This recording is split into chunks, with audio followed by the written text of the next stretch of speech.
All right, good evening. If you'll please take your seats. Welcome this evening to the May 15th, 2023 Zoning Hearing Master Meeting. I'm Pamela Jo Hatley. I'll be serving as the Zoning Hearing Master this evening, except for a couple of cases. And we have also Zoning Hearing Master Susan Finch, who will be hearing 2 cases this evening.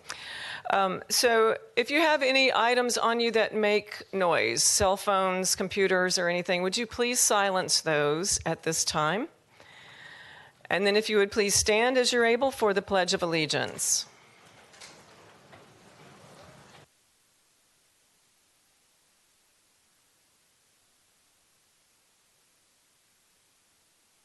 And to the republic for which it stands, one nation, under God, indivisible, with liberty and justice for all. All right, thank you. And again, welcome to the May 15th Zoning Hearing Master Meeting.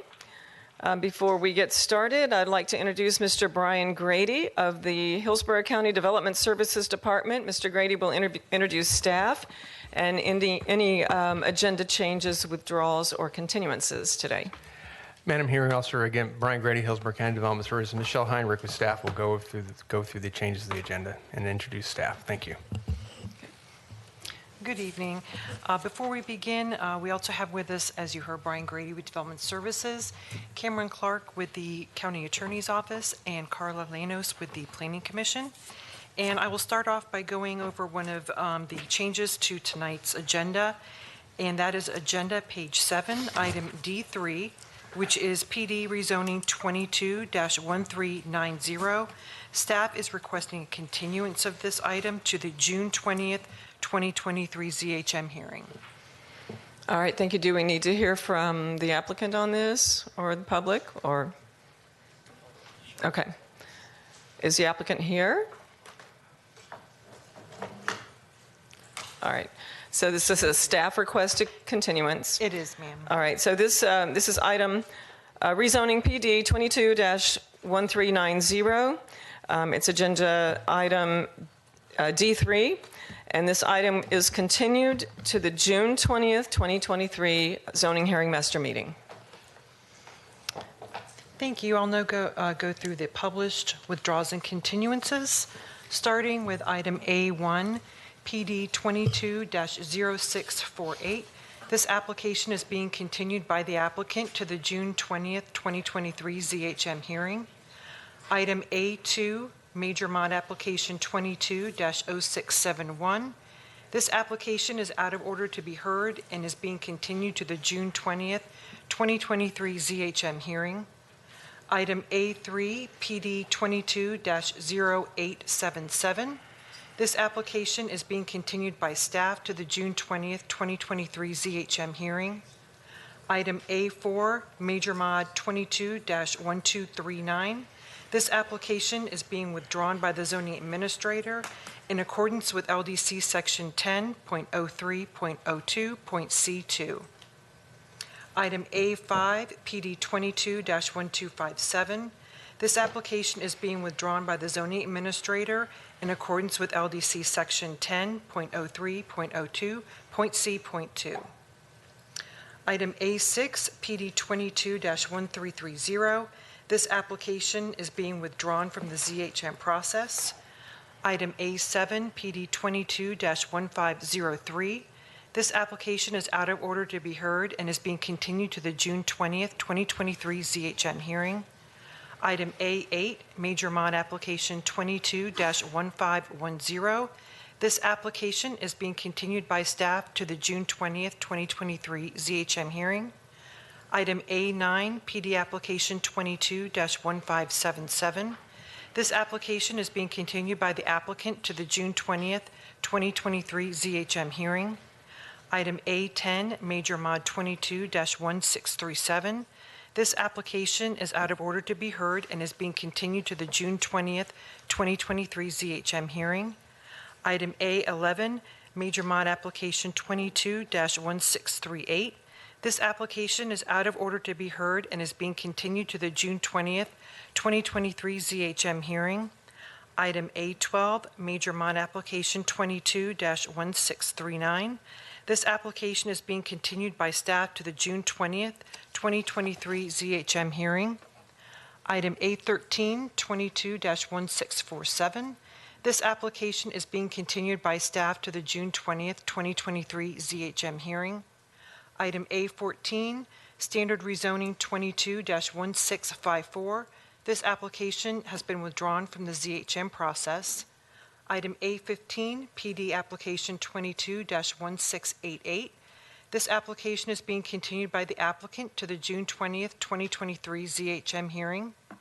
Item A16, PD Application 22-1701. This application is being continued by staff to the June 20th, 2023 ZHM hearing. Item A17, PD Application 22-1706. This application is being withdrawn from the ZHM process. Item A18, this application, or PD Application 22-0041. This application is being continued by staff to the June 20th, 2023 ZHM hearing. Oh, I'm sorry, yes, correction. For item A18, that's for PD Application 23-0041. And again, it is being continued by staff to the June 20th, 2023 ZHM hearing. Item A19, PD Application 23-0059. This application is out of order to be heard and is being continued to the June 20th, 2023 ZHM hearing. Item A20, PD Application 23-0109. This application is out of order to be heard and is being continued to the July 24th, 2023 ZHM hearing. And lastly, item A21, PD Application 23-0153. This application is being continued by the applicant to the August 21st, 2023 ZHM hearing, and that concludes the published withdrawals and continuances. All right, thank you very much. So before we go forward then, I will just read into the records what the meeting procedures will be tonight. The agenda tonight consists of items that require a public hearing by a hearing master before going before the Board of County Commissioners for a final decision. I will conduct a hearing on each item and will submit a written recommendation. My written recommendation will be filed with the clerk of the board within 15 working days after the conclusion of today's public hearing. The Board of County Commissioners will consider the record of today's public hearing and my recommendation and will make the final decision on the application at a publicly noticed meeting on a date and time set by the Board of County Commissioners. The hearings today will be informal. I will ask questions related to the scope of direct testimony and may call and question witnesses as I deem appropriate. I will decide all questions of procedure. I will take evidence, but will exclude evidence that is irrelevant, immaterial, or unduly repetitious. Evidence may be presented in written form, and all testimony shall be under oath. Hearsay evidence may be used to supplement or explain other evidence, but shall not be sufficient alone to support a finding of fact unless it would be admissible over objections in a civil court action.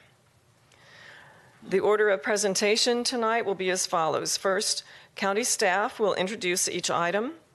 Then the applicant and the applicant's witnesses will have 15 minutes to present the proposal. County Development Services will have 5 minutes to present its findings and recommendation. The Planning Commission will have 5 minutes to present its finding of compliance or non-compliance with the comprehensive plan. Proponents will have 15 minutes to present arguments in support of the proposal. Opponents will have 15 minutes to present arguments against the proposal. Then county staff will have 5 minutes to present any amended recommendations, and the applicant will have 5 minutes for rebuttal and summation. The 15 minutes for proponents and opponents is the total time allotted among them. So if there are a number of persons who wish to speak, the 15 minutes will be distributed among those persons. If that is the case and you wish to speak, or if you wish to designate a single spokesperson to represent your views, you may do so. When you come to the microphone to speak, please first state your name and address for the record. The meeting is being recorded, so please speak into the microphone so your testimony can be heard and recorded. And when you're finished speaking, please see the clerk to my right here to sign in for the record. Now we'll ask the County Attorney's Office to state the legal requirements for requesting oral argument at the public meeting where the Board of County Commissioners will make a final decision. Thank you, Madam Hearing Officer. Good evening. My name is Cameron Clark. I'm an Assistant County Attorney. Tonight's public hearing is the first step of a two-step rezoning process. This hearing is a time for rezoning applicants and interested parties to present testimony and evidence. Any evidence presented tonight will become the complete factual record of each application, and no additional evidence can be introduced after the closing of each application. The second step of the rezoning process is a public meeting before the Board of County Commissioners, where the board will take a decision on each application heard tonight. Tonight's applications are scheduled to go to the board at July 18th land use meeting. When considering applications, the board will only review the record created at tonight's hearing and the recommendation made by the hearing master for each application. The hearing master will file a recommendation for each application heard tonight on June 6th. The Board of County Commissioners has established a policy that directs which rezoning and major modification applications are to be placed on the consent agenda of the board's land use meeting. Applications that propose to add density outside the urban service area and applications that are on roadways with a failing level of service are not qualified for placement on the consent agenda. Applications that do not have consistent recommendations of approval or denial are also not qualified to be placed on the consent agenda. And finally, applications that have had evidence or testimony provided to the record by non-applicant parties of record either prior to or at tonight's public hearing are not qualified for placement on the consent agenda. The board shall allow public testimony by parties of record at its meeting to consider the hearing master's recommendation for any item on the regular agenda. Any public testimony shall be limited to the record of the proceedings before the hearing master unless additional evidence has been found admissible in accordance with Section 10.03.04D of the Land Development Code. A party of record is an individual who fits into one of the following four categories: someone who is present tonight and presents testimony or other evidence. Second, someone who is certified by the U.S. Postal Service as having been mailed notice of tonight's hearing. Third, someone who submitted documentary evidence to the master file at least 2 business days prior to tonight's hearing. Or fourth, someone who submitted documentary evidence by proxy at tonight's hearing. Again, the content of oral argument before the board shall be limited to the content and testimony and other evidence submitted verbally or in writing to the hearing master tonight. It's the role of the County Attorney's Office to ensure that only individuals who have met these requirements are allowed to speak before the board, and to ensure that no new evidence or testimony is introduced or allowed at the board's public meeting. For these reasons, please make sure all information you wish the board to consider at the public meeting is entered in tonight's record. Thank you. All right, thank you, Mr. Clark. All right, as I said, all testimony taken tonight must be under oath. So if you plan to speak tonight, would you please stand as you're able, raise your right hand, and I'll swear you in. If there are any online who plan to speak, please also raise your hand to be sworn in. All right. Do you swear the testimony you are about to give is the truth, the whole truth, and nothing but the truth? I do. Right, thank you. All right. County staff, I believe we're ready to call the first case, please. Sure. Our first application is item B1. This is Major Mod Application 22-0689. I reviewed this for Development Services and will present staff findings after presentation by the applicant. Okay. All right, applicant, please. Thank you. Good evening. Elise Batzel for the record. Before we start our presentation, may we submit evidence into the record? Yes. Oh, I'm you're hearing hearing this one. this one? I'm sorry. Thank you. That's all right.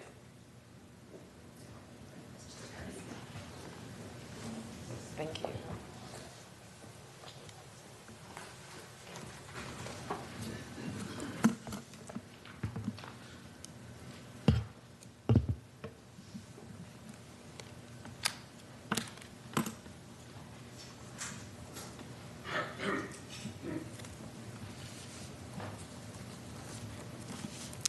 Good evening. For the record, again, Elise Batzel, Stearns Weaver Miller, here tonight on behalf of the applicant. Falcone property. We're here with our entire development team tonight. Our team members include our civil engineers at HAF, our traffic engineers with Links and Associates, ARCS Architecture, and our legal and planning consultants. So this property is generally located in Valrico. It is 18.48 acres, and it is generally located at the southwest corner of State Road 60 and Miller Road. As you can see, this is located within the urban service area, well within the urban service area. We'll talk about that in a little bit. It is located in the State Road 60 Brandon Boulevard Overlay District for design. It's also in the Valrico Countywide Planning Area, but it is not in the Brandon Community Plan. There was some talk at the comp plan amendment, which will track this, about this being at the edge of the urban service area. It's actually 1.6 miles from the urban service boundary, just to note that for the record. So I won't go through all of this, but this is the third time we've been back to the zoning hearing master. In July of 2022, the zoning hearing master recommended approval of this application at a higher density, about 17 units per acre. It was remanded back to the BOCC at that time to consider closing off or looking at alternative access to Miller Road. We came back with an alternative site plan that changed that access to emergency access only. And once again, the zoning hearing master recommended approval. At the hearing in which the comp plan amendment was heard with the rezoning, there was a companion zoning, and prior to our application, there was a very similar application at Res 20 that was voted down. So we asked to continue. As a result, we are coming back to you with a lower density and asking zoning hearing master to reconsider our plan. I do want to put into the record, primarily for the benefit of the community that might be there and the BOCC, that this property is eligible for development under the new Live Local Act. The parameters of that would be up to 35 dwelling units per acre and a height of 5 stories if this rezoning were not to be approved. So this is just a chart for you, Madam Hearing Master, of the project modifications from our initial application at close to 17 units per acre to the current application. We are asking for 12 dwelling units per acre or 13.64 units per acre with a graywater bonus, and I'll talk about that in just a little bit. The total number of units went from 312 units to 221 or 252 with a graywater bonus. The maximum height originally was 4 stories. We are now at 3 stories. The full access is now a exit-only access. We have 0 4-story buildings. Half of our buildings closest to State Road 60 are limited to 3 stories. And in this last iteration of the plan, the units that are closest, the buildings that are closest to the single-family residential, have now been limited to 2 stories in height. So the project, again, 221 or 252 dwelling units if graywater is utilized. You can see here just the layout of the plan. I won't reiterate what I just said about the development requirements, but we're happy to answer any questions. So just to talk a little bit about the graywater bonus, which I know a lot of people are not familiar with. The graywater bonus was passed in 2021. That bonus basically says it is a statutory density bonus on top of any other land development regulations that says 25% density bonuses are permitted or required if 75% of your dwelling units utilize this graywater technology. If 100% of the units utilize the graywater technology, there is a 35% density bonus. Again, this is a system, very simply for benefits of the people that don't know what graywater is, that takes water from the showers and the sinks, it filters it, and it reuses it to flush toilets and or irrigate the property. It was originally adopted in the water conservation element rather than the local government, which is why you don't see a lot of these regulations or a lot of these developments coming forward, but I'm sure that you'll see more. So this property is not a clean slate. This is an approved commercial development today as of right. There are 75,000 square feet of commercial general uses and 86 townhomes permitted today. The maximum height under the existing development entitlements is 40 feet. There are 2 existing full access points on Miller Road permitted today. That equates to 5,282 trips on the roadway. And there is a 40-foot building setback from the property line. We are significantly reducing the impacts with this development, and we've outlined that reduction in impacts here.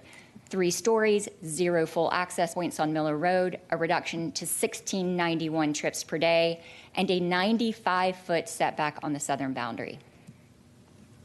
And this is just a visual. I'm going to show you 2 visuals of the approved development in size and scale versus what's being proposed today. Again, this will show the massing and sort of the scale of that approved commercial development compared to what's approved. So with that, I'd like to turn it over to our expert planner, Isabel Albert, who will talk to you about consistency and compatibility issues. Thank you, Elise. For the record, Isabel Albert with HAF, 1000 North Ashley Drive, Tampa, Florida, and I am a certified planner.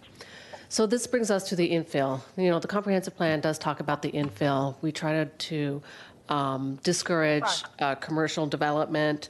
This is Objective 23, and this is also an area, as you can see, that it is mostly commercial, but this would be a great infill of a multifamily development. There's 2 large grocery stores there, which would be a great walkability for the area. It is, you know, with the proposal as reducing again, it was found consistent and compatible previously. Now it's again more consistent and compatible. So this brings us to the distances. The distances remain the same. They're still over 180 feet to 460 feet of distance from existing homes to the existing development that we're proposing. Those are very large distances, which you would typically not find between a single family and a multifamily. But and also these large lots next to us have a big vegetation in the back that, again, furthers address the compatibility.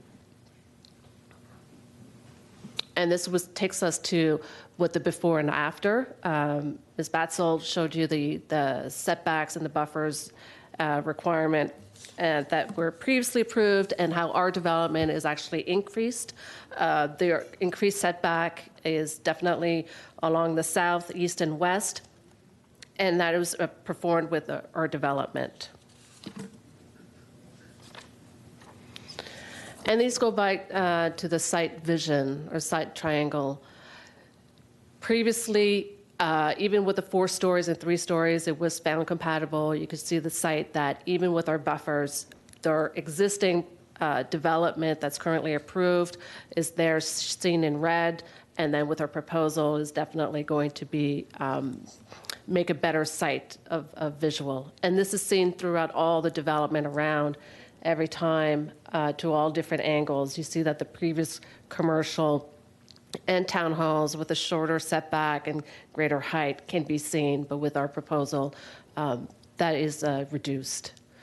You see it again with this site, and again here. And then you see that all around. This is our clubhouse showing, but then you've got that commercial there near that home.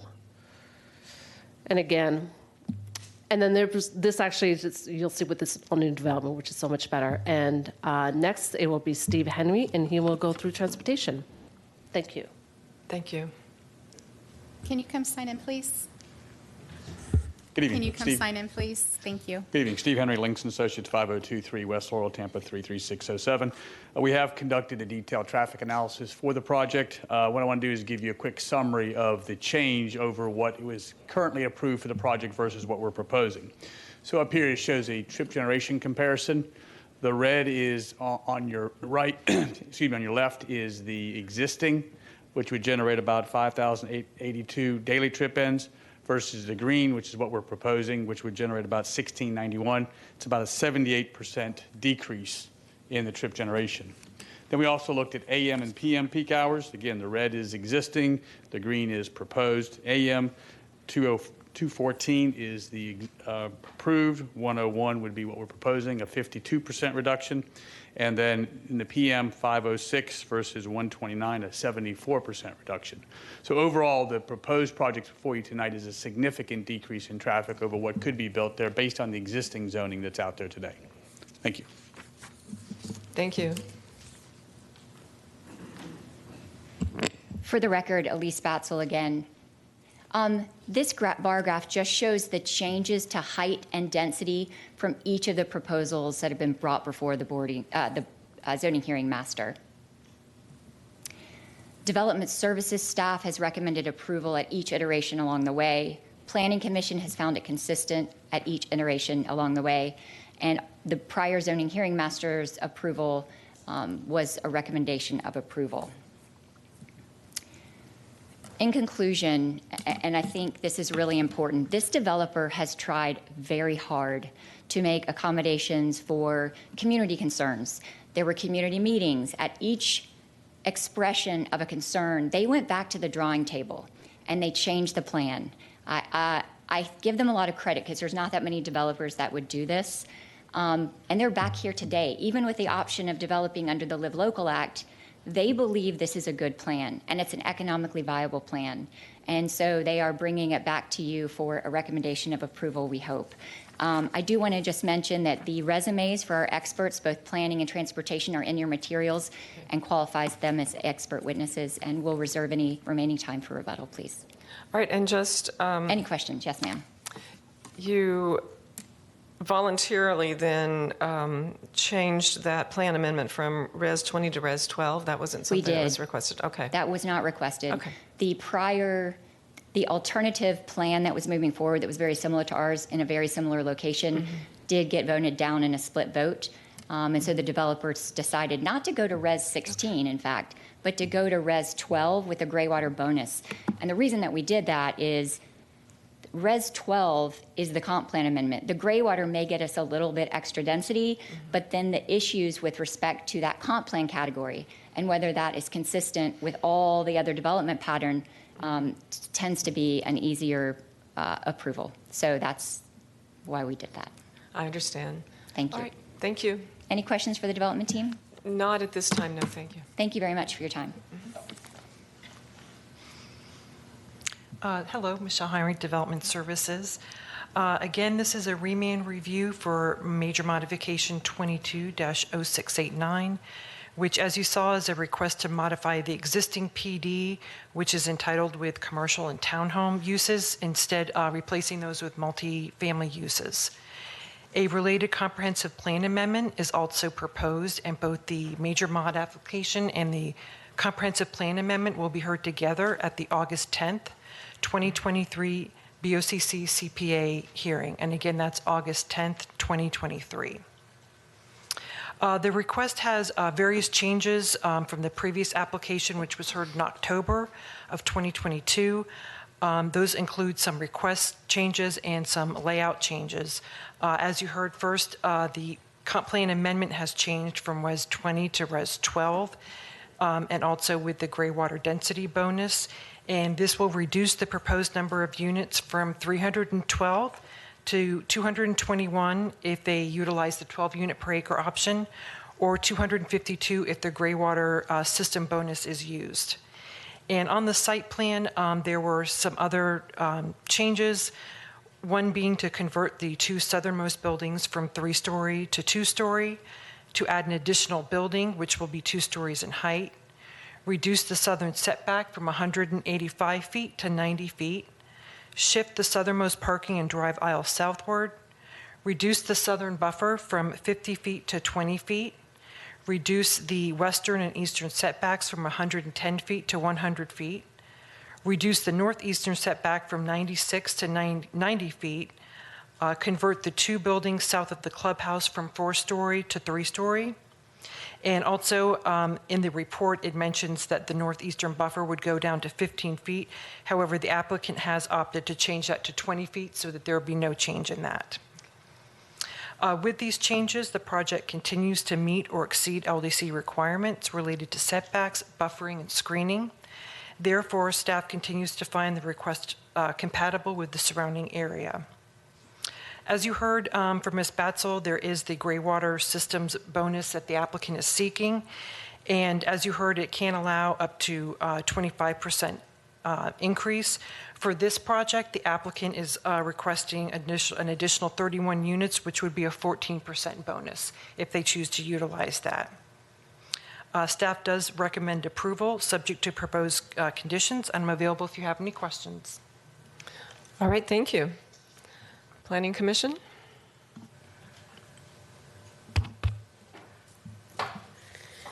Carly Llanos with Planning Commission staff. Correction for the record. First of all, the third bullet point on the staff report states that the property has a pending plan amendment for the proposed future land use of residential 20. It actually should state residential 12. So just note that that needs to be stricken from the record. The subject site is located in the urban service area and it's not within the limits of a community plan.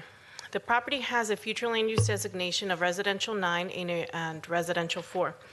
To the north and northwest is the residential 6 future land use category, which allows 6 dwelling units to the acre and commercial uses at 0.25 FAR. To the west and northeast is the residential 9 future land use category, which allows up to 9 dwelling units and commercial uses up to 0.5 FAR. Now to the south, southeast, southwest, and east is residential 4 future land use category, which allows 4 dwelling units to the acre or 0.25 FAR.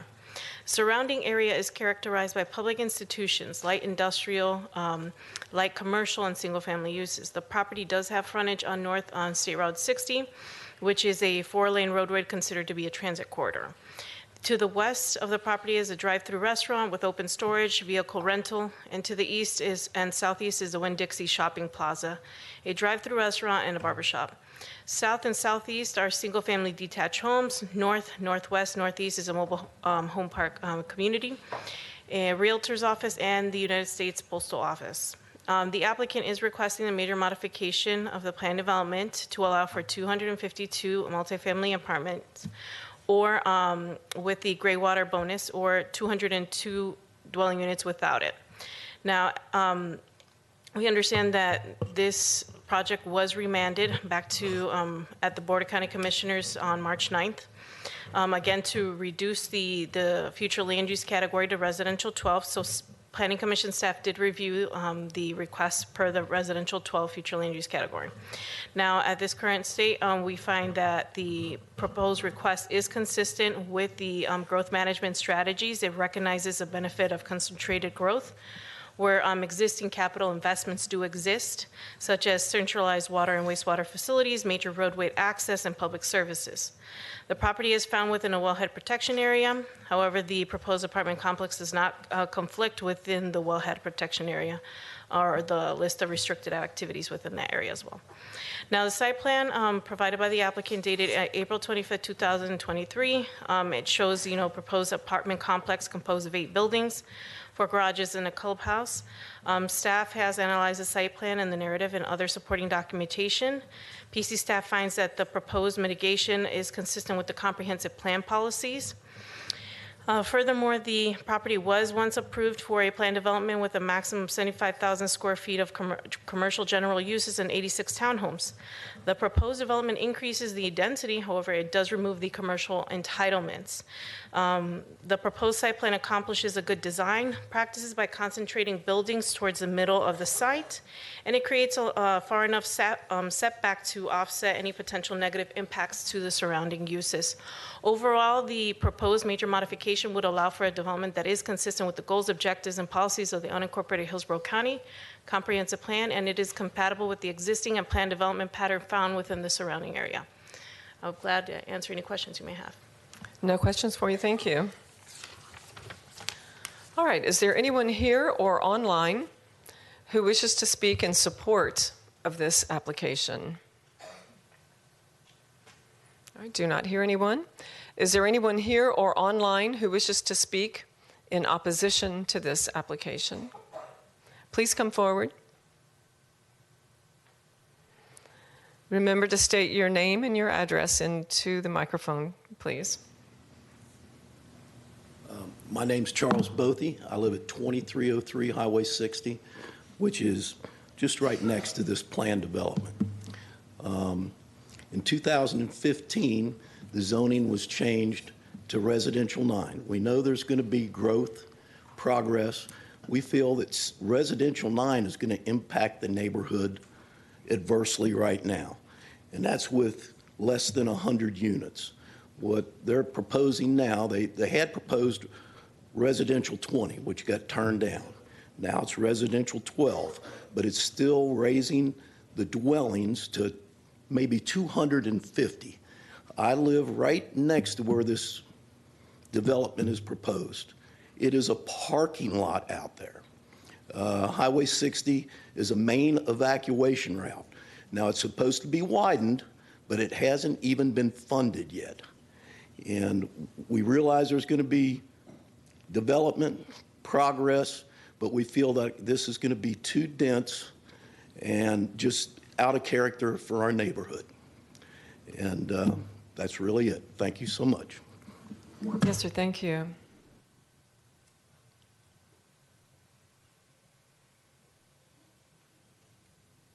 Good evening. My name is Elizabeth Rodriguez Belcher. I live at 406 South Miller Road.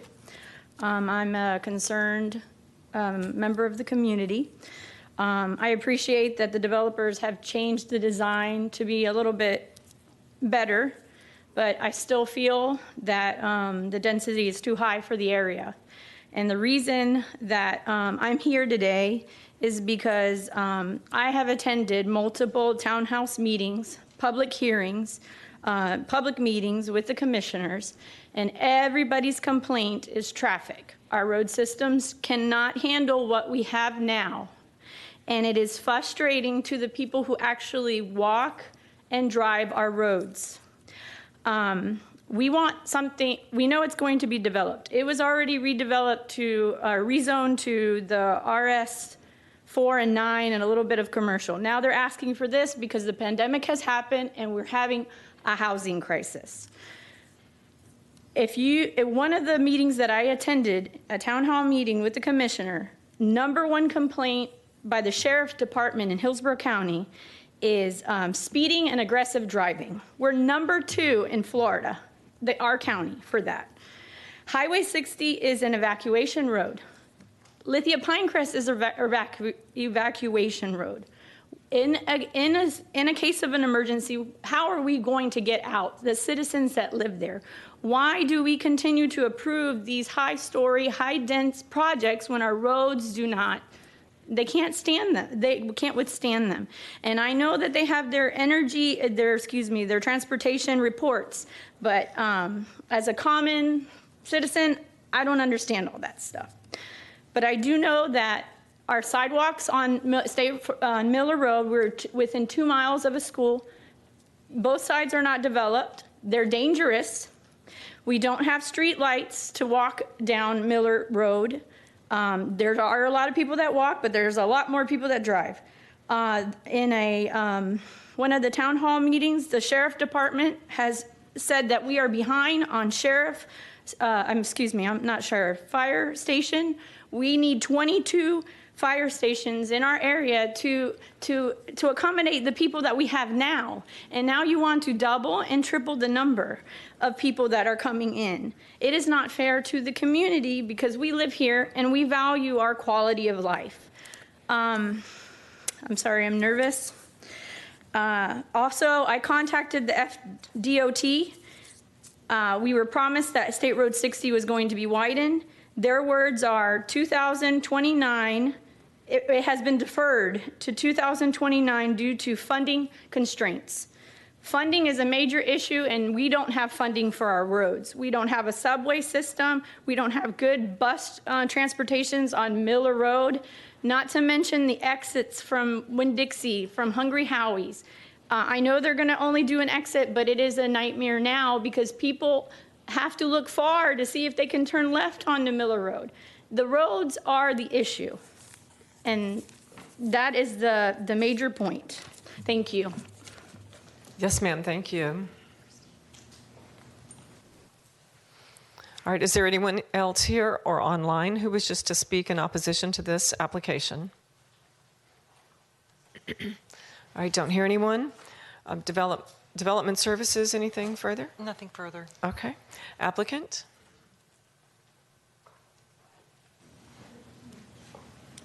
For the record, again, Elise Batzel, Stearns Weaver Miller.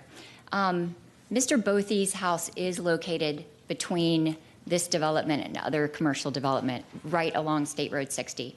And I understand that it's difficult when you see your neighborhood change, but I do want to just bring up one graphic in that regard.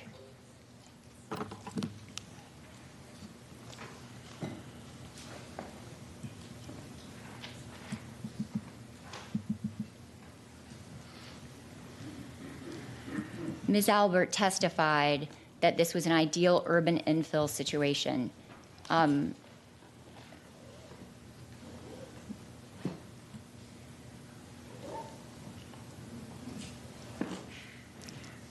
If you look at where this is located along State Road 60, you can see the extreme commercial dense development pattern that has happened, all except with this little small piece of property.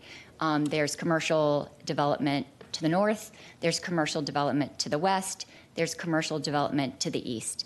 There's also a CSX railway further to the east where there's a lot of new development that have already been approved. So this area and this corridor is not transitioning, it is fully developed, and it's the perfect opportunity for infill development. With respect to traffic, you did hear testimony from our expert transportation engineer and in your own staff report, oh, thank you, that this will significantly reduce the trips that come off of this site. We can't look at this in a vacuum as if this isn't an approved development. Yes, ma'am, you were going to ask a question. I was. Could you please make it clear, particularly for the concerned citizens, that the difference in the traffic that this proposed development would bring compared to the traffic in the already approved situation on this property? Yes, could you share my screen, please? Just to be clear, the daily trips, that is the number of total daily trips that are going to be generated by the approved development. If it's developed as of right today, that's 5,282 trips.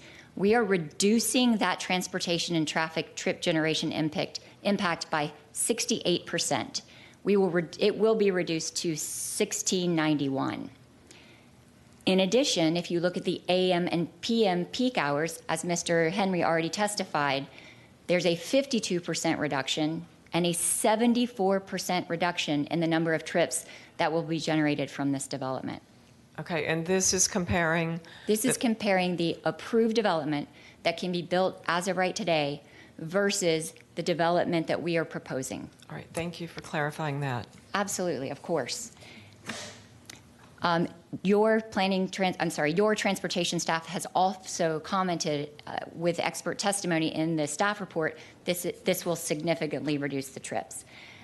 With respect to fire and other services, we have to pay, and this is mostly for the community's benefit, we have to pay significant impact fees to the county. The county takes those fees and they provide services within the urban service boundary. The system that we have particularly our mobility fee system for transportation, takes the ability away from the developer to concurrently make modifications to the existing roadway. What we can do and what we are doing is making many site access improvements on our site. That will include sidewalks around our site, entry and exits that are clearly marked and clearly signed. So with respect to our property, the property that is being rezoned, there will be a significant improvement in safety around that property. And hopefully we have to make various open and turn lane improvements, and Steve can talk to you about those specifically if you have questions, but I do want to address that from the safety perspective. And finally, I think it's always important, particularly now, when we have so many neighbors, you can look out here tonight, to remember that in Hillsborough County, there's a private property rights element. And that private property rights element is policy 1.1. And it mandates that the rights of the property owner have to be included in the decision. And I think so many times we as a community forget that people have the right to develop their property within limitations and within boundaries. But that includes the right to develop the property. And we believe that this developer has done a really wonderful job in doing that responsibly, consistent with the comp plan, and compatible with surrounding uses. Thank you very much. All right. Thank you so much. All right, this will close the hearing then on major modification 22-0689. All right, the next two items will be heard by zoning hearing master Finch. And staff, would you please introduce the next item? Sure. The next item is D1, PD application 22-1702. This is a rezoning to plain development, and this was continued from the last ZHM hearing for the submittal of some testimony that was necessary, and Brian Grady will expand on that. Yes, Madam Hearing Officer, you recall at the end of the hearing, we had continued this in order simply to allow to be placed in the record affidavit from the applicant attesting to the fact that they were not subject to the requirements in state statute regarding relocations of mobile home parks. They did provide that information, and it is in the record, and our staff report reflects that. So, you know, it's your discretion as to what additional testimony you need, because again, it was continued after we had taken testimony. It might be appropriate to see if anyone wants to speak to the specific issue, but beyond that, again, it was just the record was continued and kept open, and for the sole purpose of allowing that additional information to be placed in the record, and reports have been updated to reflect that additional information. All right, thank you so much, Mr. Grady. So we'll start with the applicant. If they are here and they want to say a few words, you'll recall that the sole purpose of the continuance was to address this affidavit issue in compliance with the statute. So I'd like to limit the testimony to that, if you could, but feel free to give us your name and address and whatever comments you'd like to make. My name is Steven Sposato. I'm a certified planning with Level Up consultant here in Tampa. And really nothing more to add than what Mr. Grady said. We very much appreciate being allowed to come back like this, and so we just affirm what was already in the record. All right, thank you for that. I appreciate it. If you could please sign in with the clerk's office. All right, Mr. Grady, nothing further from the staff perspective, right? All right. That's correct. And then I'll just ask for the record if there is anyone here in the audience or online that would like to speak to item D1. It's rezoning PD 22-1702. Seeing no one either in support or in opposition regarding that case. All right, then I believe nothing further is needed in terms of rebuttal testimony or from staff, correct? All right, then with that, we'll close rezoning PD 22-1702 and go to the next case. Our next item is major mod application 23-0132. This is a major modification to an existing plain development. I reviewed this for development services and will present staff findings after the applicant's presentation. All right, thank you so much. Is the applicant here?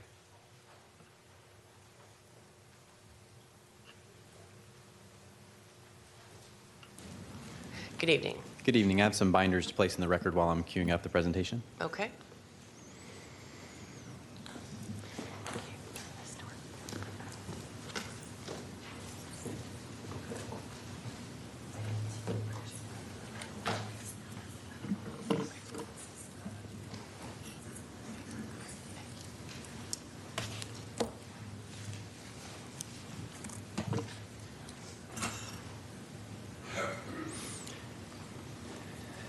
Thank you and good evening. My name is Jake Kramer with Stearns Weaver Miller, 401 East Jackson Street, number 2100.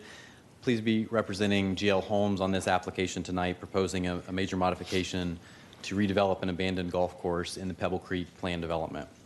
GL Homes has this property under contract to purchase. This is a privately owned golf course.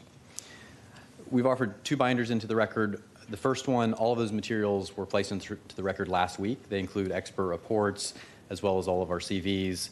There's a second binder we also presented that has a couple of additional expert reports that you'll hear more about.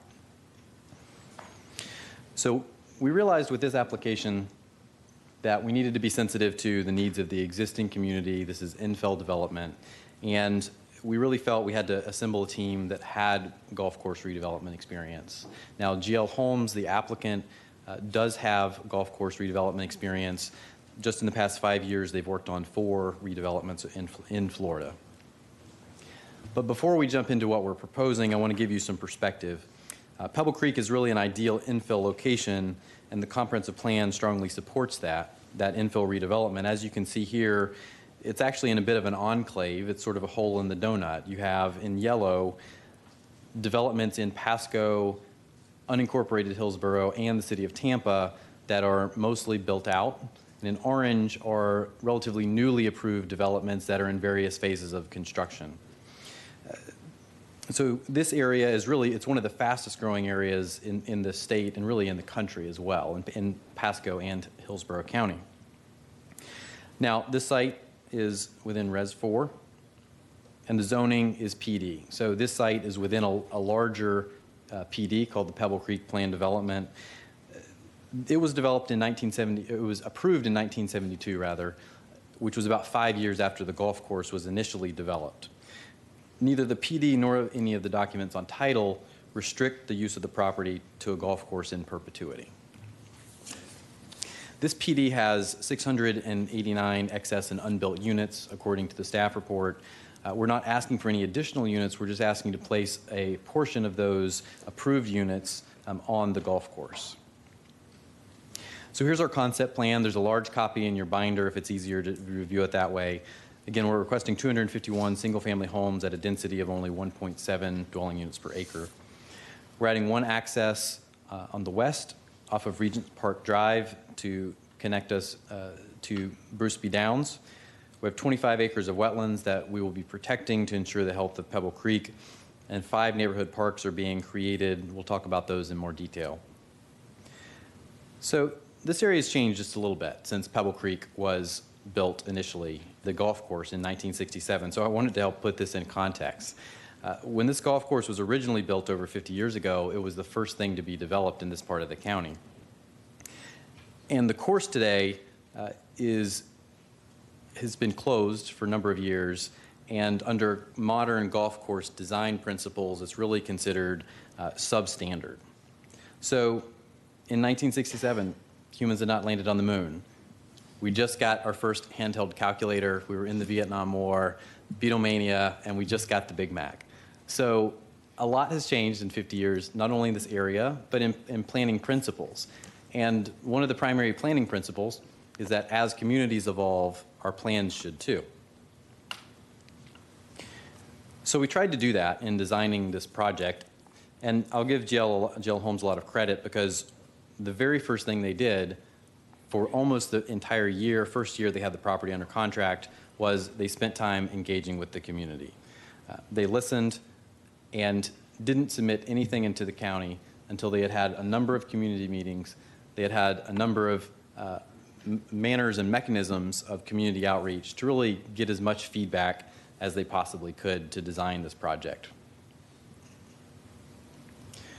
So one of the most impressive things to me was the extensive door knocking campaign. The GL Homes team knocked on all 1,353 doors in the community. They didn't outsource that to some PR firm. They actually got out there, beat the pavement, knocked on doors, and met residents. And then residents that were undecided or asked for a return visit, they did that. In addition, they had a number of other types of engagement. They had a virtual community event, and then they had 3 large group in-person community meetings. They also created a web page. They sent out a number of flyers. They sent out email questionnaires to, again, solicit as much feedback as possible to design this community in a sensitive way. So again, and we're going to get to the plan, but what I'm trying to emphasize is they spent nearly a year soliciting all this feedback to come up with design principles before they even had us put pen to paper and come up with the plan. So these are some of the major requests of the community, if you will, that we heard in that engagement. So they asked for no apartments, even though there's a lot of density on this property, and apartments could feasibly be built here. GL Homes said that we would stick to only single-family product. The community asked for no rentals, and GL Homes agreed to that.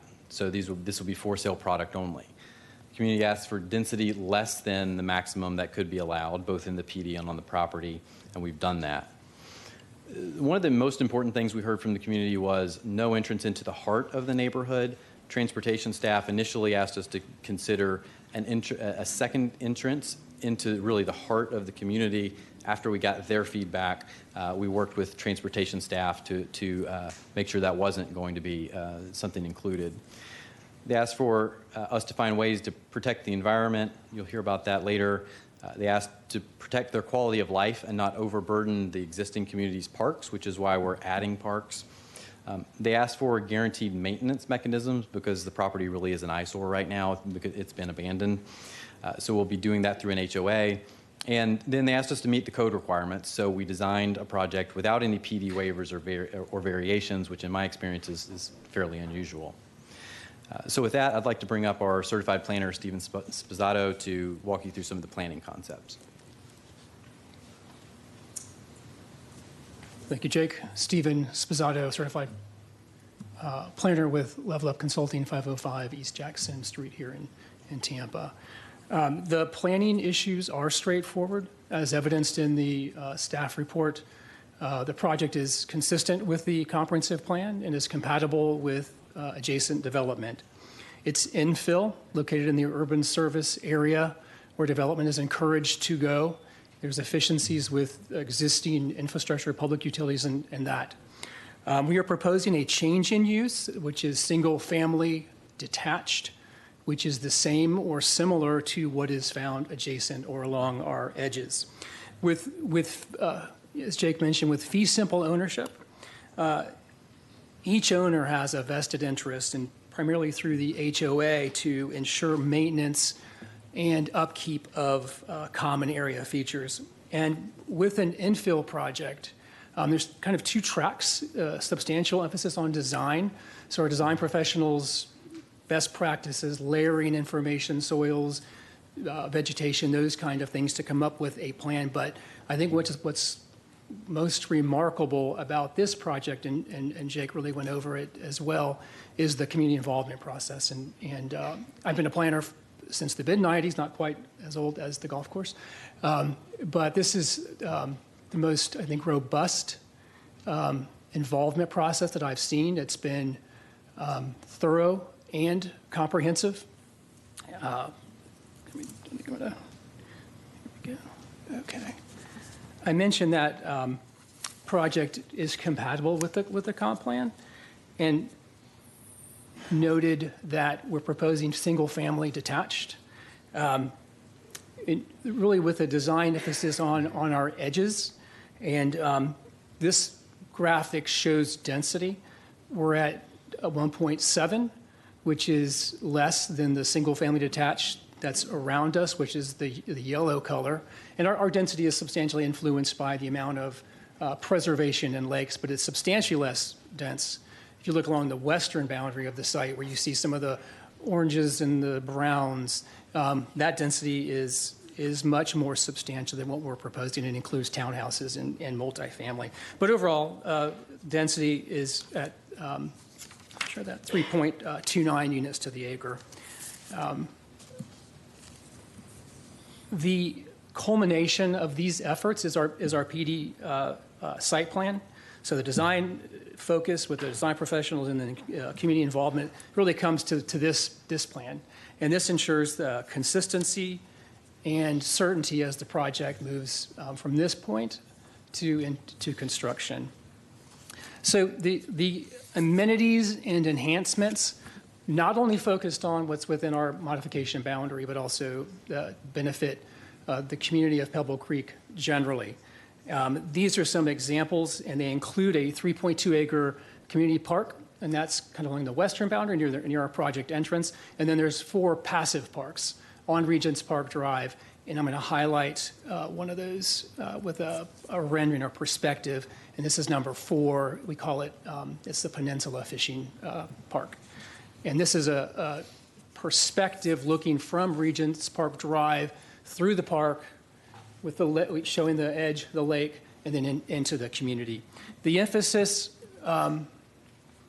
also includes other enhancements are included, and those are kind of inventoried here, but I'll just briefly go over those. Water features pedestrian connector. Again, that's from Bruce B. Downs to our project entrance. There's this, design entry features that are being enhanced, wetlands, planting more trees, and then at our project entrance, we're showing a turn lane, and then our gate is placed back twice the requirement to ensure stacking is internalized. Just like my last slide is just an example that the emphasis on design, and it's not just along site features, but also the architecture. And Mr. Henry is going to take over from here. Thank you. Good evening. Steve Henry, Links & Associates, 5023 West Laurel, Tampa 33607. We did the traffic analysis for the project, did a detailed analysis for that, looking at not only the access, but also the adjacent intersections. This project, as indicated, has one project access. It is to Regents Parks Drive. It is on the collector portion of the project. So when you go from 581 to our project, there's no single-family homes fronting on the road. In addition, as indicated, we're having a right turn lane on Regents Park Drive into the project to help with the traffic circulation. And we've set back that gate further than the code would require, again, to provide better circulation and to not have the impact on Regents Park Drive. Then in addition to that, technically, Regents Park Drive is considered to be a substandard road, primarily due to the fact it does not have bike lanes. When it was built, those obviously did not exist, but it is by the Transportation Technical Manual considered to be a substandard road. So what we are doing is adding a 10-foot sidewalk that goes from 581 to the east, actually east of our project driveway, to tie into that sidewalk that is on the south side of Regents Park Drive. And so we have submitted a design exception for that, and it has been deemed approvable by the county engineer. Thank you. Thank you. Jake Kramer again. We have several environmental experts that are here if you have any questions, but I just wanted to touch on a few of their studies that are in the record. There will be soil cleanup needed. That's very common for golf course developments across Florida.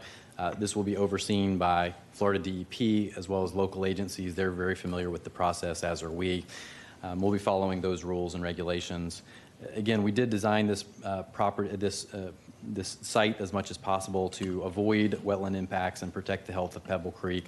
And then finally, our wildlife biologist has said that the lake creation that we're doing will increase the areas for foraging for potential wildlife in those open spaces. So again, this is what exists on the property. Is the existing state is an abandoned golf course. So the choice is not really between keeping golf and building a community. It's whether we are revitalizing this existing community. And this really may be our only chance to do it. My understanding, we don't represent the landowner. My understanding is the landowner believes that the Live Local Act applies to this property and intends to pursue that process for multifamily development if we're not able to get this particular site plan approved. And as I bring this to a close, I just want to address a few hard truths head on. First, golf is not coming back. There's a report in the record from a golf course expert explaining that. The second hard truth is that we're only requesting units that are already approved and planned for in the existing plan development. And then the third hard truth is that the character of Pebble Creek today, the character of this neighborhood, is a wonderful neighborhood that's being weighed down by a plan from over 50 years ago. So with that, we're trying to rejuvenate the community with what we're doing here.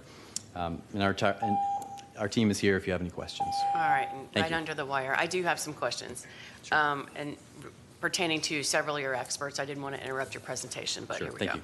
So the first regarding compatibility, the units that are proposed, the subject property shows to me, when I look at the plan, a significant amount of lakes, retention area, and so forth along the perimeter of the subject property.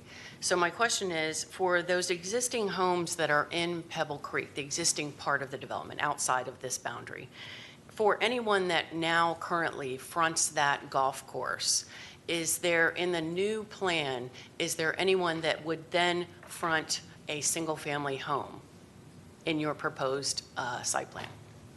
No, there are either a lake, there's preservation areas along the entire perimeter of the project site. There actually is one area, if I could point to it, kind of right here. Can you see that right there? I do not. So it's in the northwest corner where there's an existing multifamily development. Yes. That's the only area we have units adjacent to another development without preservation or a lake. And that can you see that? I know where the multifamily is, so I know the area you're talking about. I don't see your cursor, but I understand the proximity. Did that answer? It does answer my question. Thank you so much. And then my next question, Mr. Kramer, you already answered that regarding the environmental cleanup, that they will comply with DEP standards and so forth, all of those regulations. So that's that. And then the bulk of my questions relate to traffic. First, Mr. Henry, you touched on this in your presentation. That design exception that Regents Park Drive doesn't meet that TS4 standard. It does meet, the travel lanes do meet the required width. Is that correct? Yes, that is correct. So it's county standard is 11 feet. These are 11-foot travel 11 lanes. to 12 feet, yes. Okay. So the reason that you need the design exception is it doesn't have bike lanes, and there was something else, I believe. It was bike lanes, and there's no sidewalk on the south side of the road. Okay, and now there's a proposal to mitigate that substandard with a 10-foot sidewalk that leads into the property. Correct. It connects the trail that is on 581 to east of our property to tie into the existing sidewalk that is along Regents Park Drive on the south side of the project. Okay. And then regarding the one access, I know the county typically requires 2 access points for this, but your traffic analysis and I guess your argument of operational impacts, if there were to be 2 access points, and I'll talk to the county transportation staff about that just to get their concurrence.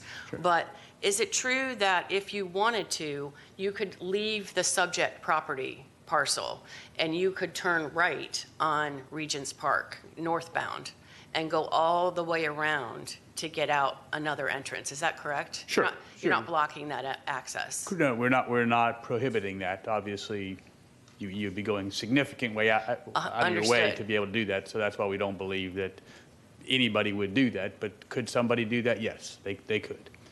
Okay, and the subject property, the roads are proposed to be private, correct? Correct, yes. All right, and are the Pebble Creek existing development roads private or public? That I do not know. Okay. I believe. Okay, thank you. No, normally I don't allow people to yell out from the crowd, but thank you for that information. All right, and I believe that's the extent of my questions for traffic right now. Thank you so much. I don't know if you want me to go into the justification for the one access point. While you're here, if you want to put that quickly on the record. Sure, and it is in the report. But basically, the code does allow, not even a variance, but the code does allow you to reduce the number of access points that would be required. So under the code, based on the number of trips that we generate, we'd be required to have 2 access points. But the code clearly says that if it's demonstrated by a traffic analysis that the one access will function adequately and safely, then that is justification for going to one access. So in this case, we looked at 2 different things. Well, first, we looked at if you had 2 accesses, where would that second access be? Well, the second access would be on the eastern portion of the project, which would then put additional traffic on those sections of whether it's Pebble Creek or Regents Park that have single-family homes fronting on it. So from our standpoint, we did not believe it was, from an operational standpoint and safety standpoint, a good idea to be putting additional traffic on those portions of the road that have single-family homes fronting on it. In addition to that, we then looked at where those roadways come out. And obviously, they all come out to 581. And when you look at Regents Park North, where we're accessing, there's actually 4 lanes that approach 581. When you get down to either Pebble Creek or Regents Park South, there's only 2 lanes. And so the capacity of those intersections are much less than what we have on the north access that we've got. And so we looked at that not only from a capacity standpoint, but also an operation standpoint. And when you look at the analysis, it shows that our access works except the level of service with the one access, and the intersection of 581 and Regents Park operates acceptable level of service with our project added to it. All right, thank you for that Thank you. clarification. Sure. I appreciate it. Mr. Kramer, that's the end of my questions, unless you had anything further. Thank you. I just wanted to also add that we do also have an emergency access, and that will include pedestrian access as well for connectivity. Yes, and that's gated with the Knox box Yes, ma'am. control. All right, thank you. I did see that on the plan. Thank you. Appreciate it. All right, we'll go to Development Services. Good evening, Michelle Heinrich, Development Services. For this application, staff reviewed a request to modify PD 72-0319 as most recently modified by PRS 97-0012 to allow for the redevelopment of a 145-acre golf course into 251 single-family detached units. The site is located within the Pebble Creek community, within the urban service area, and within the Res 4 future land use category. Properties around the modification are developed with multifamily, two-family, and single-family developments. As you saw, the project proposes to utilize open space areas, stormwater ponds, and existing wetlands to provide significant separation from the majority of the existing uses. This will internalize the lots, and the applicant has committed to enhance building design for the homes. The proposed density will be 1.68 units per acre, which is less than the overall Pebble Creek density, which is 2.82 units per acre. As you saw, the project also proposes 5 parks, which will be available to the residents of Pebble Creek. 1 park will allow passive and/or general outdoor recreational uses. 3 parks will be located along various parts of Regents Park Drive and will be limited to passive recreational uses. And there will be 1 internal park for the proposed use by the subject site's residents. The project's primary access will occur along the west at Regents Drive or Regents Park Drive and necessitate a right turn lane at this intersection. A required emergency-only access point is proposed to the north, and existing vegetation to the east of the proposed emergency access will remain. Within the project, traffic calming devices will be developed to address internal roadway speeds. Lastly, it has been demonstrated to staff that the project's 251 units, the 597-acre project will not exceed the maximum of 4 units per acre. Staff received a finding of consistency from the Planning Commission and no objections from reviewing agencies. Therefore, staff recommends approval subject to proposed conditions. And I'll also note that prior to the beginning of this meeting, I believe our staff provided you with a revised staff report. And those include revised conditions that have been provided to address the proposed parks. And those are found in conditions 11.5, 11.6, and 11.7. And these changes specifically categorize these parks as private community parks, which will be available only to the residents within Pebble Creek, with, of course, the internal park within the subject area, which will be just limited to those residents. And also, if needed, Richard Perez with Development Services reviewed this for transportation, and he is available if you have any questions. I do for Mr. Perez, but before I leave you, I just want on the record, with the 251 units that are requested from their existing approved entitlements, how many units are remaining to be theoretically available? I can look at those numbers and respond back to you when you're done. All right. Well, I'll go to Mr. Perez and then we'll come back to you real quick. All right, Mr. Perez, are you available for a transportation question? Yes, ma'am. Good evening. All right. Good evening. You heard my question to Mr. Henry about the typically the county would require 2 access points, but he presented a transportation analysis that showed operational and safety issues associated with that. And I just wanted to get on the record your agreement with his analysis that the project is proper to proceed with 1 access with the emergency access shown. Yes, that is correct. Per section 60403I of the Land Development Code, a development of this size generating the peak hour traffic that it does would be required to have 2 access points to the residential subdivision. However, 60403I-5 does allow for meeting certain criteria that fewer access points could be provided. And the criteria being that a professional engineer submit a traffic study showing that the access, singular access or fewer than what's required would operate sufficiently and not experience any safety or operational issues. The applicant submitted said study, comparing it with one access point or two access points as required versus the one that's proposed, with a second access, assuming it would be somewhere further to the east along Regents Park Drive. There would be more traffic that would go south and then circle back through Regents Park Drive south to Bruce B. Downs or via Pebble Creek Drive. There would be impacts, including potentially the many homes that are fronted on Pebble Creek Drive and Regents Park Drive south would experience additional traffic.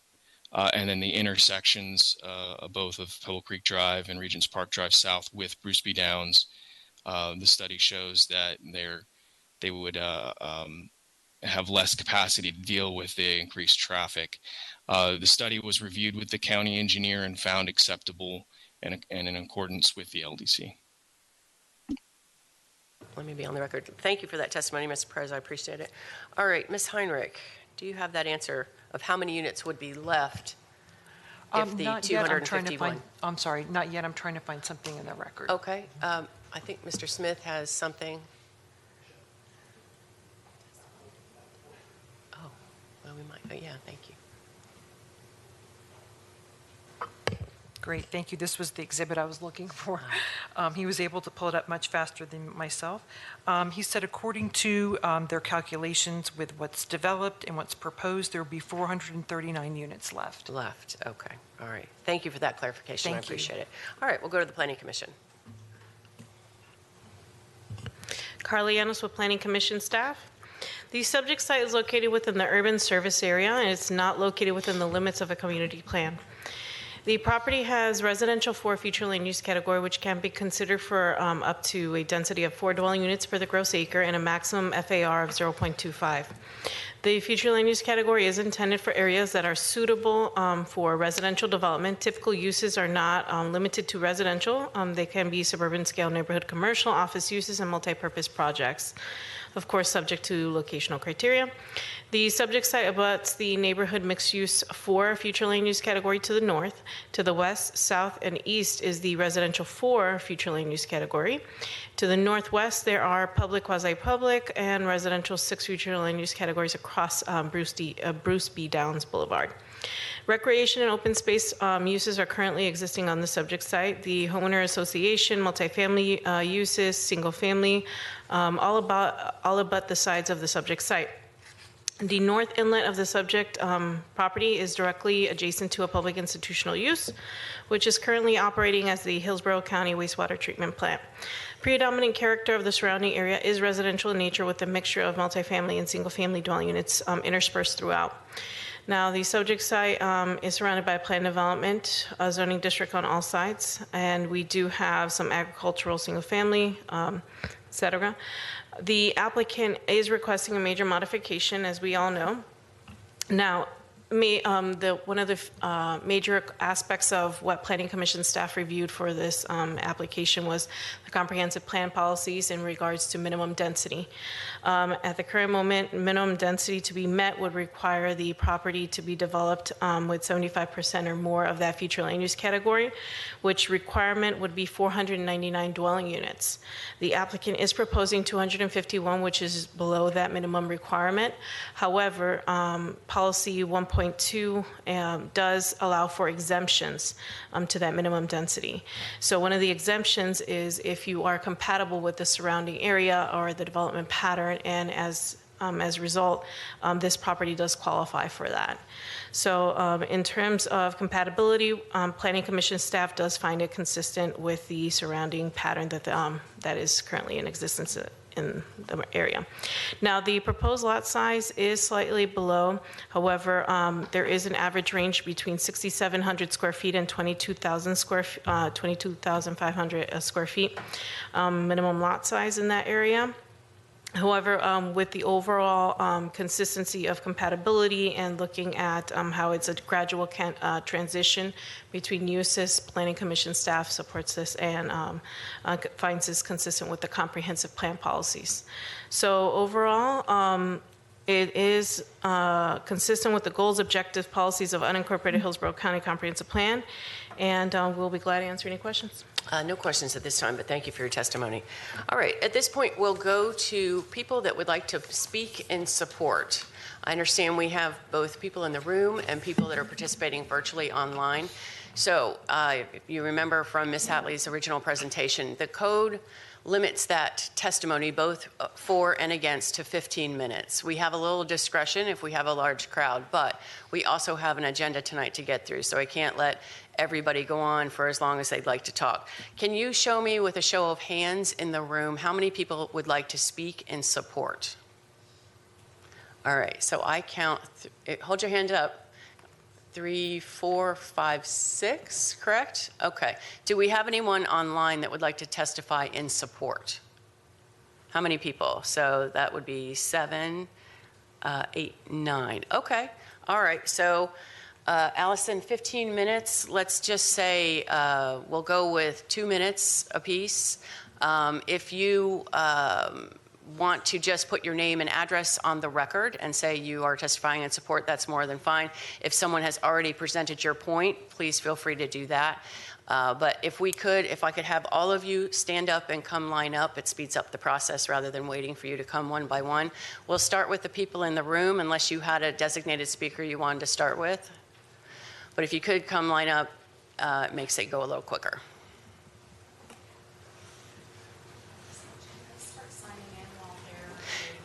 Yeah, absolutely. So Allison is requested, she's from the clerk's office at the end of the dais here. You're going to have to sign in with your name and address. So if you want to go ahead and while someone else is speaking, sign in, that will also speed things up. So whoever would like to speak first, go ahead and come up to the podium. Don't be shy. We're on a time constraint here. Okay. Your name and address. Good evening. Good evening. My name is Carol Claus. I live at 10,003 Cypress. Pull this a little bit towards you. There you go. Perfect. Live at Thank Cypress Shadow Avenue in Pebble Creek. I've lived there for about 17 years. I'm in favor of this development. Right now, our neighborhood looks horrible. It's not going to come back as a golf course. The county's already told us they're not going to purchase it as a park.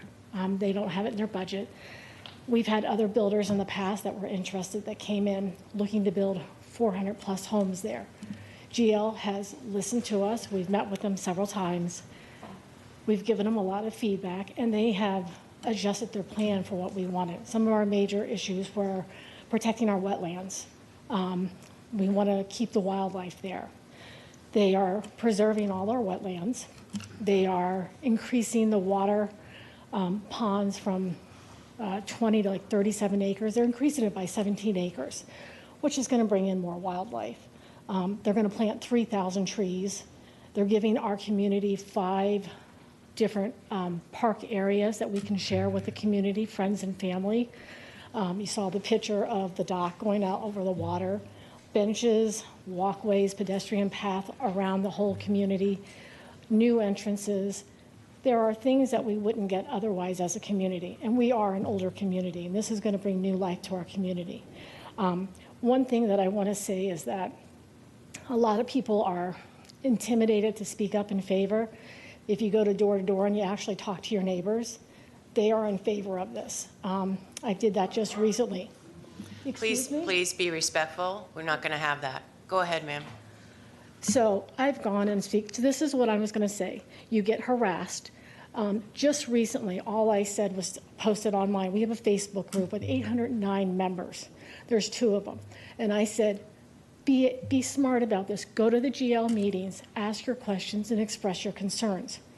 I had memes made of me using my full name, posted for people to see, and left up overnight. Then they were taken down the next morning because I realized they're bullying me. And they do that to everybody. If you're in favor of this and you say you're in favor of this, they attack you, they humiliate you, and it's not right. Thank you for coming down. If you could please sign in with the clerk's office. Next, please. Good evening. Good evening. My name is Beverly DeBoard, and I live at 189, pardon me, 18924 Fairwood Court, Tampa 33647. My husband and I had our house built 30 years ago, and we fully support the rezoning. We were the very first homeowners on our street. Our home was located right off the golf course, hole number 6. As such, we lived through all the other houses on our street being built. Never once were we bothered by dust, noise, or the heavy equipment. As has been stated, Pebble Creek is an aging community, and that is evident when driving through the streets. What GL Homes has proposed will bring us up to par with the newer surrounding communities and add new life to Pebble Creek. We look forward to and are excited by the proposal GL Homes has for us. In fact, we consider it an honor that GL has chosen our community in which to build their beautiful homes. Our home values will increase. GL will add more trees, ponds, additional amenities. This will most certainly add to the beauty of Pebble Creek and bring more interested buyers to our community. The majority of people who do not want the rezoning appear to be speaking from an emotional level. It does not appear they are considering the entire community, only their own perspective and backyard. In fact, if you ask them what their plan is if rezoning is not approved, they state they have no other plan than to protest and let the golf course go to weeds. Yet, on the other hand, when it does go to weeds, they constantly call the county code enforcement complaining that the owner is not mowing or keeping the former golf course maintained. They can't have it both ways. Letting the course become overgrown invites homelessness, criminal activity, insects, snakes, and mice, which will invade surrounding homes, not to mention an extremely run-down appearance and diminished property value to all our homes. Please say yes to rezoning. Thank you. Thank you. Appreciate it. Next, please. You'd hold the applause, please. Thank you. Good evening. Riley Langdon. I live at 9616 Foxhurst Road.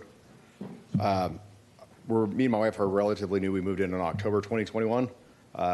The community was presented to us by our realtor and the posting online as a golf course community with an open golf course. We moved from Colorado, so when we got here under contract, we found out that that was completely false and that this was never going to be reopened. I've actually met with Bill Place personally. As a veteran, I was able to sit down and talk to him. He's very respectful in his presentation to me and what his wishes were.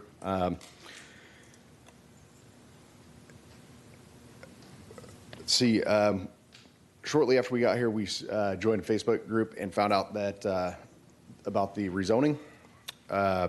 We were told to submit paperwork to several builders that we found out later within a few days never had any interest in the community. It was just a slander campaign against those other developers. Again, this group has been known to bully several people. I personally had posts removed and taken down or comments turned off when it doesn't go in favor of preventing the rezoning. We've toured some of the GL homes and looked at some of their developments. I believe it will add value. Moving here, I look at my house, as I did in Colorado, as an investment, and I look at ways that I can increase my investment, not reduce it. Please vote yes. Thank you. Thank you for coming down. If you sign in if you hadn't already. Next, please.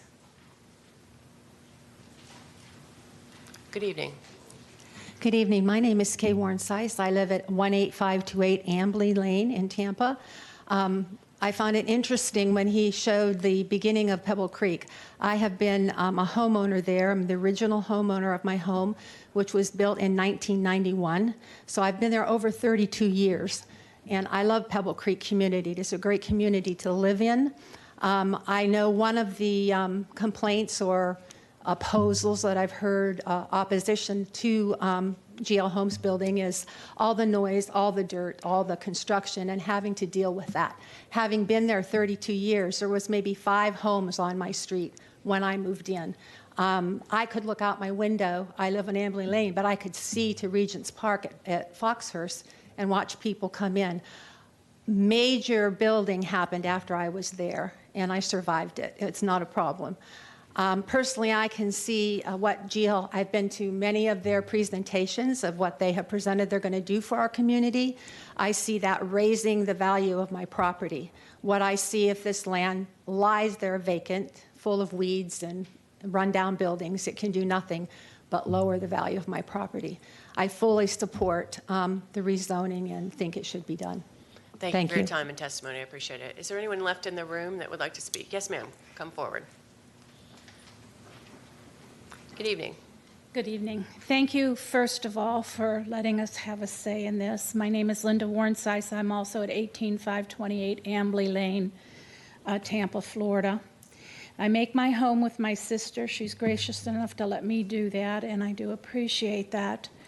I hear a lot of buzz, a lot of misinformation, a lot of accusation, and I personally have been one of those that have not been attacked, but put back because I spoke out for GL Homes. When I went to vote, and I can't repeat what I was told, but they, Save Pebble Creek were out there asking us, requesting us to vote for certain people.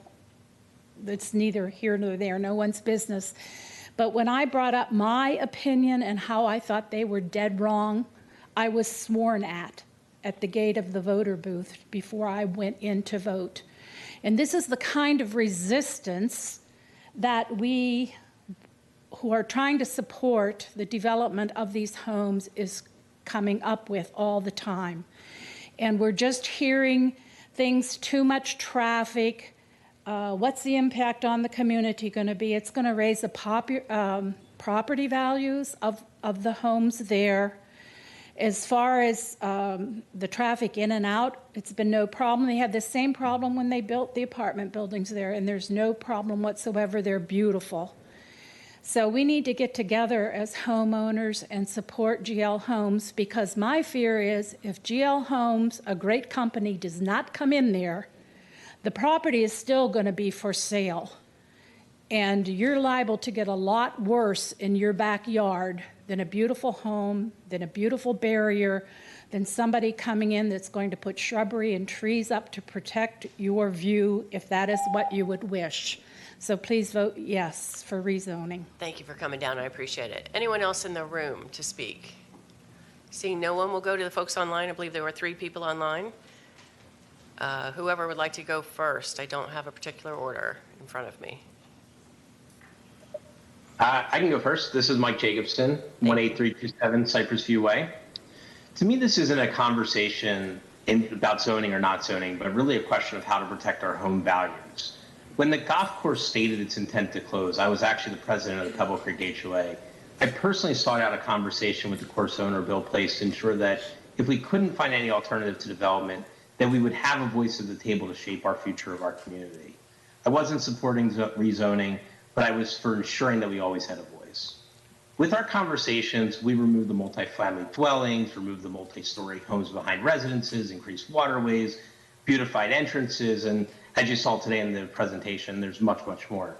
After a few years, there have been no viable alternatives that have been presented by those that have been against rezoning, except to leave the course vacant.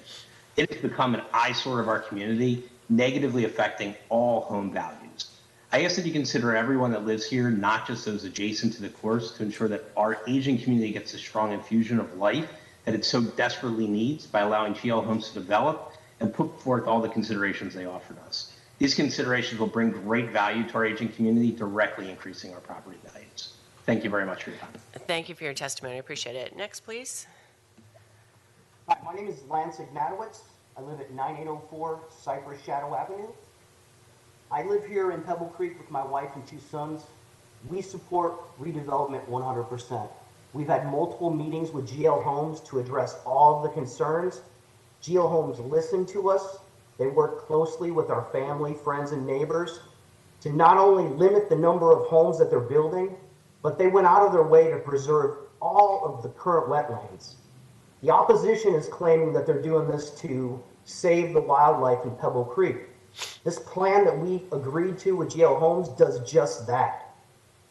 That confirms in my mind what I knew all along, that the only thing to save Pebble Creek people really want to do is save the view from their own backyards, leaving the other 1,200 homeowners stuck with an abandoned course, abandoned buildings locked behind a chain link fence to look at every time we enter or exit the property.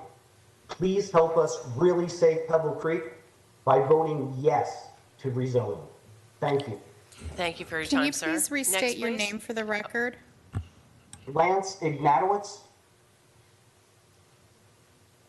Did you get it, Allison? Okay. Thank you, sir. I appreciate that. Next, please.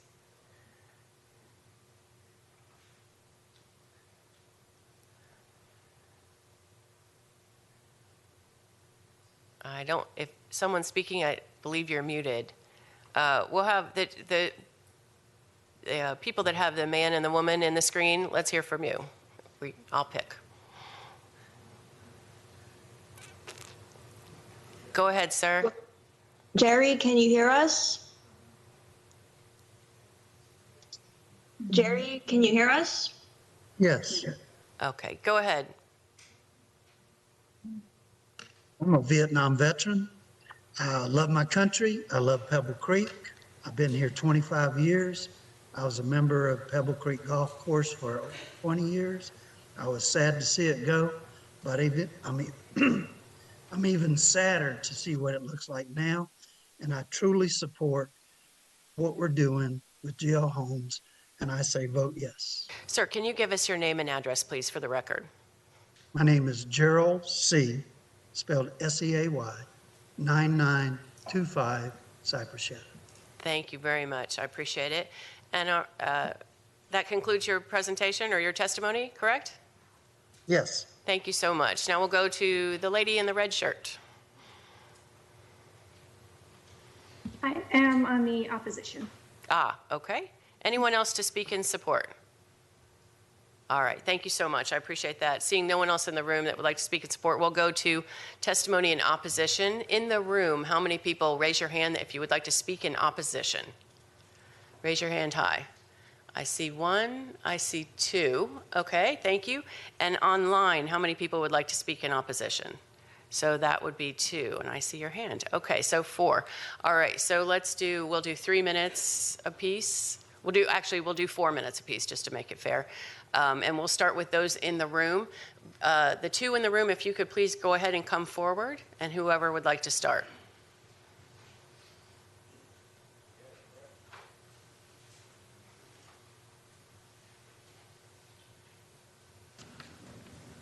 Good evening. My name is Fred Pierce. I live at 18919 Fairwood Court.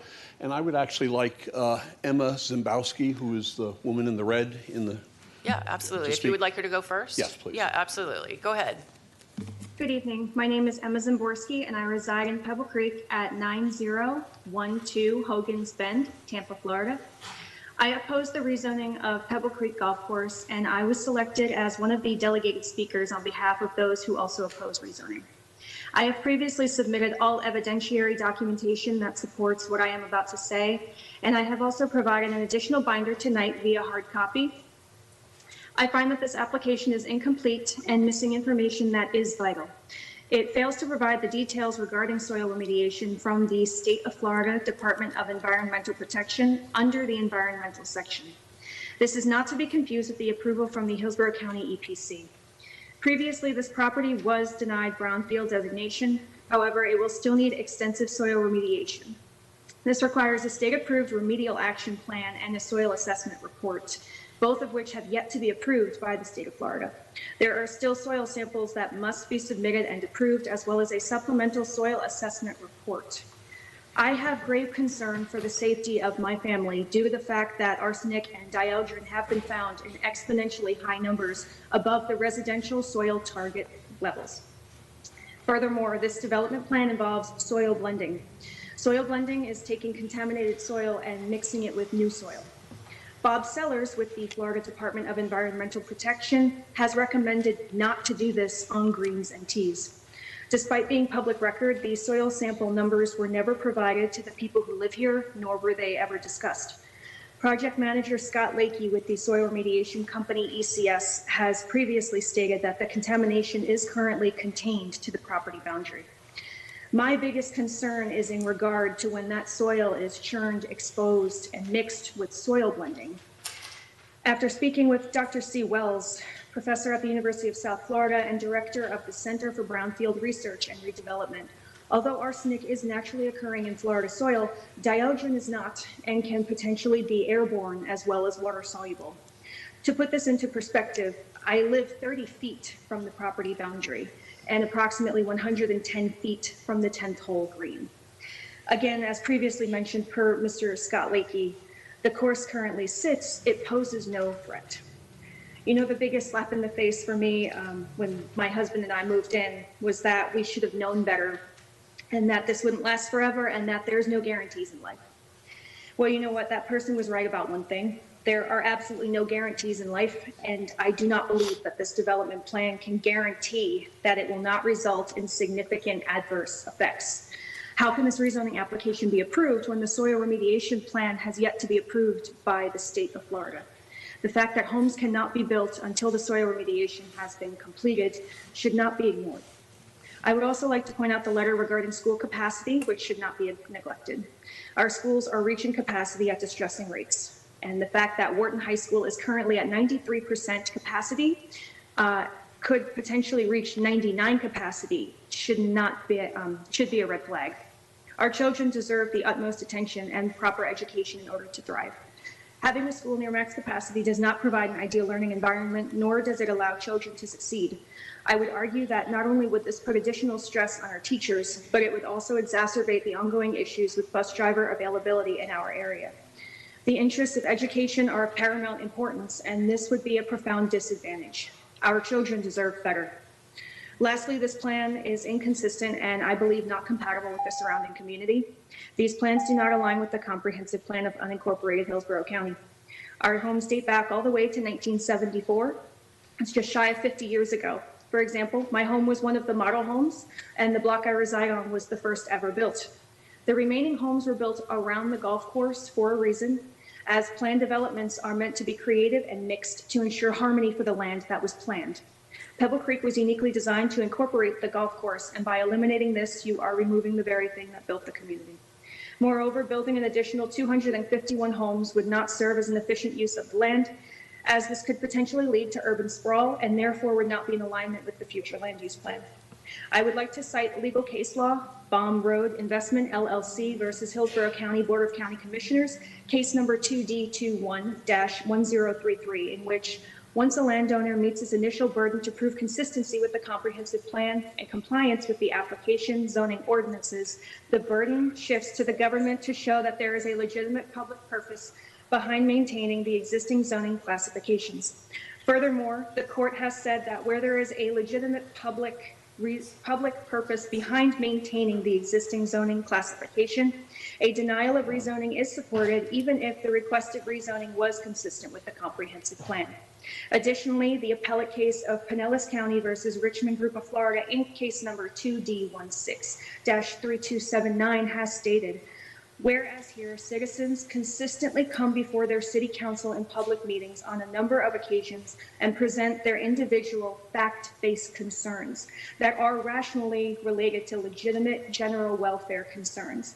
It is not arbitrary and capricious for a city council to decide without a more formal investigation that those concerns are valid and that the proposed development should not be permitted. Ma'am, if you could wrap it up, please, I'd appreciate it. In closing, this is not about losing my backyard view.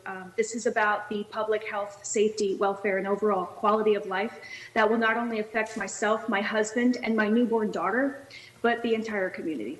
I urge the zoning hearing master to consider the errors and suggest denial, as this application does not serve our neighborhood with integrity, but with malice. As the elected recording secretary of Pebble Creek Village Homeowners Association, I care about the people in this community, and although I do not speak for everyone, I do speak with grave concern for my fellow residents. Money should never supersede quality of life. Thank you. Thank you for your testimony. Did you have a preference for the next speaker? Please hold your applause, please. Please. All right. Yes, ma'am. So we're going to take the next person inside in the room. Good evening. My name is Leslie Green, 9014 Hogan's Bend. I also have a short statement by another resident that was registered. It's Dr. Paul Leverton.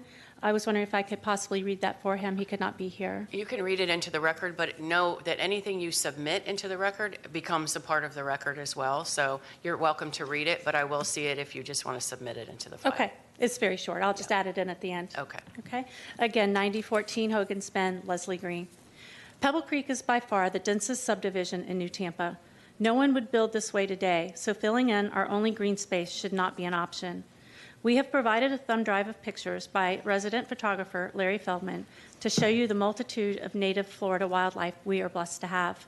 We fear losing them to displacement during construction and out onto the heavily trafficked Bruce B. Downs Boulevard, as happened to deer during the building of the adjacent Live Oak community. Our large, our large canopied 100-year-old live oak trees provide shade and desirable nesting spots for the many waterbirds and red-shouldered hawks.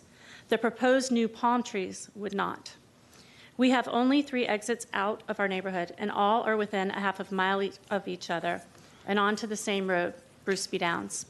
Heavy traffic or a tragic accident could heed our leaving the neighborhood and increase response times for our already strained EMS. I'd like to point out that a strategic lawsuit against public participation was filed against me last April by the golf course owner in an attempt to silence me and others who might speak out against rezoning. With over 700 letters submitted to the public record, it is obviously not just residents with a view that are concerned. I believe that the next speaker is going to speak a little bit on those stats. It's about 3 to 1 opposed versus in favor. I believe the amount of letters would have been even greater. The letters of concern would have been even greater in numbers if the residents were not fearful of retaliation by the owner. I oppose rezoning of Pebble Creek Golf Course land that would change our lives forever. And now I'll read for you Dr. Paul Leverton. Go ahead. Thank you. This is Paul Leverton. He's at 9204 Regents Park Drive. Paul Leverton could not be with us tonight, but asked that I convey his major concern regarding the future of Pebble Creek Golf Course. And again, that is Professor Leverton. That is the health impact on our community. If this long-time green space disappears, once it is gone, it is gone.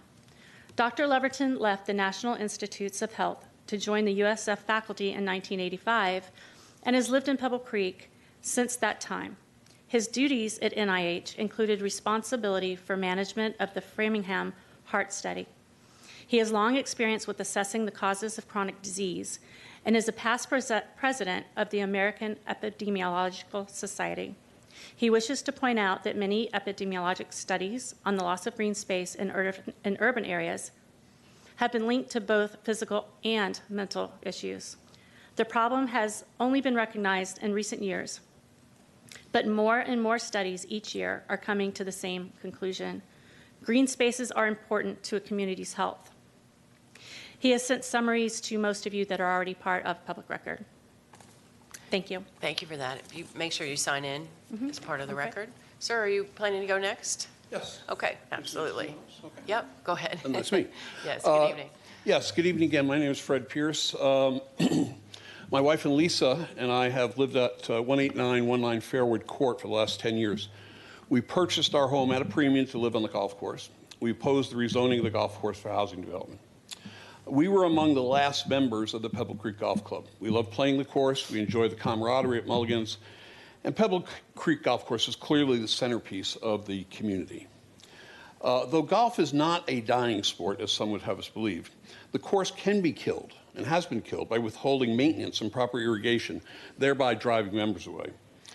Ace Golf pointed out that in the late 90s, there were 300 paying members, full membership of the golf course. By the year the course closed in 2021, there were 17. I was one of them. We have worked with our neighbors, most of whom do not live on the course, and we've been accused of a small vocal minority, and tonight I heard that we're bullies, which kind of surprised me. We've been accused of opposing the golf course closure for capricious or silly reasons. My reason's clear. I live on the course, and I bought to be on the course, and I'm a golfer.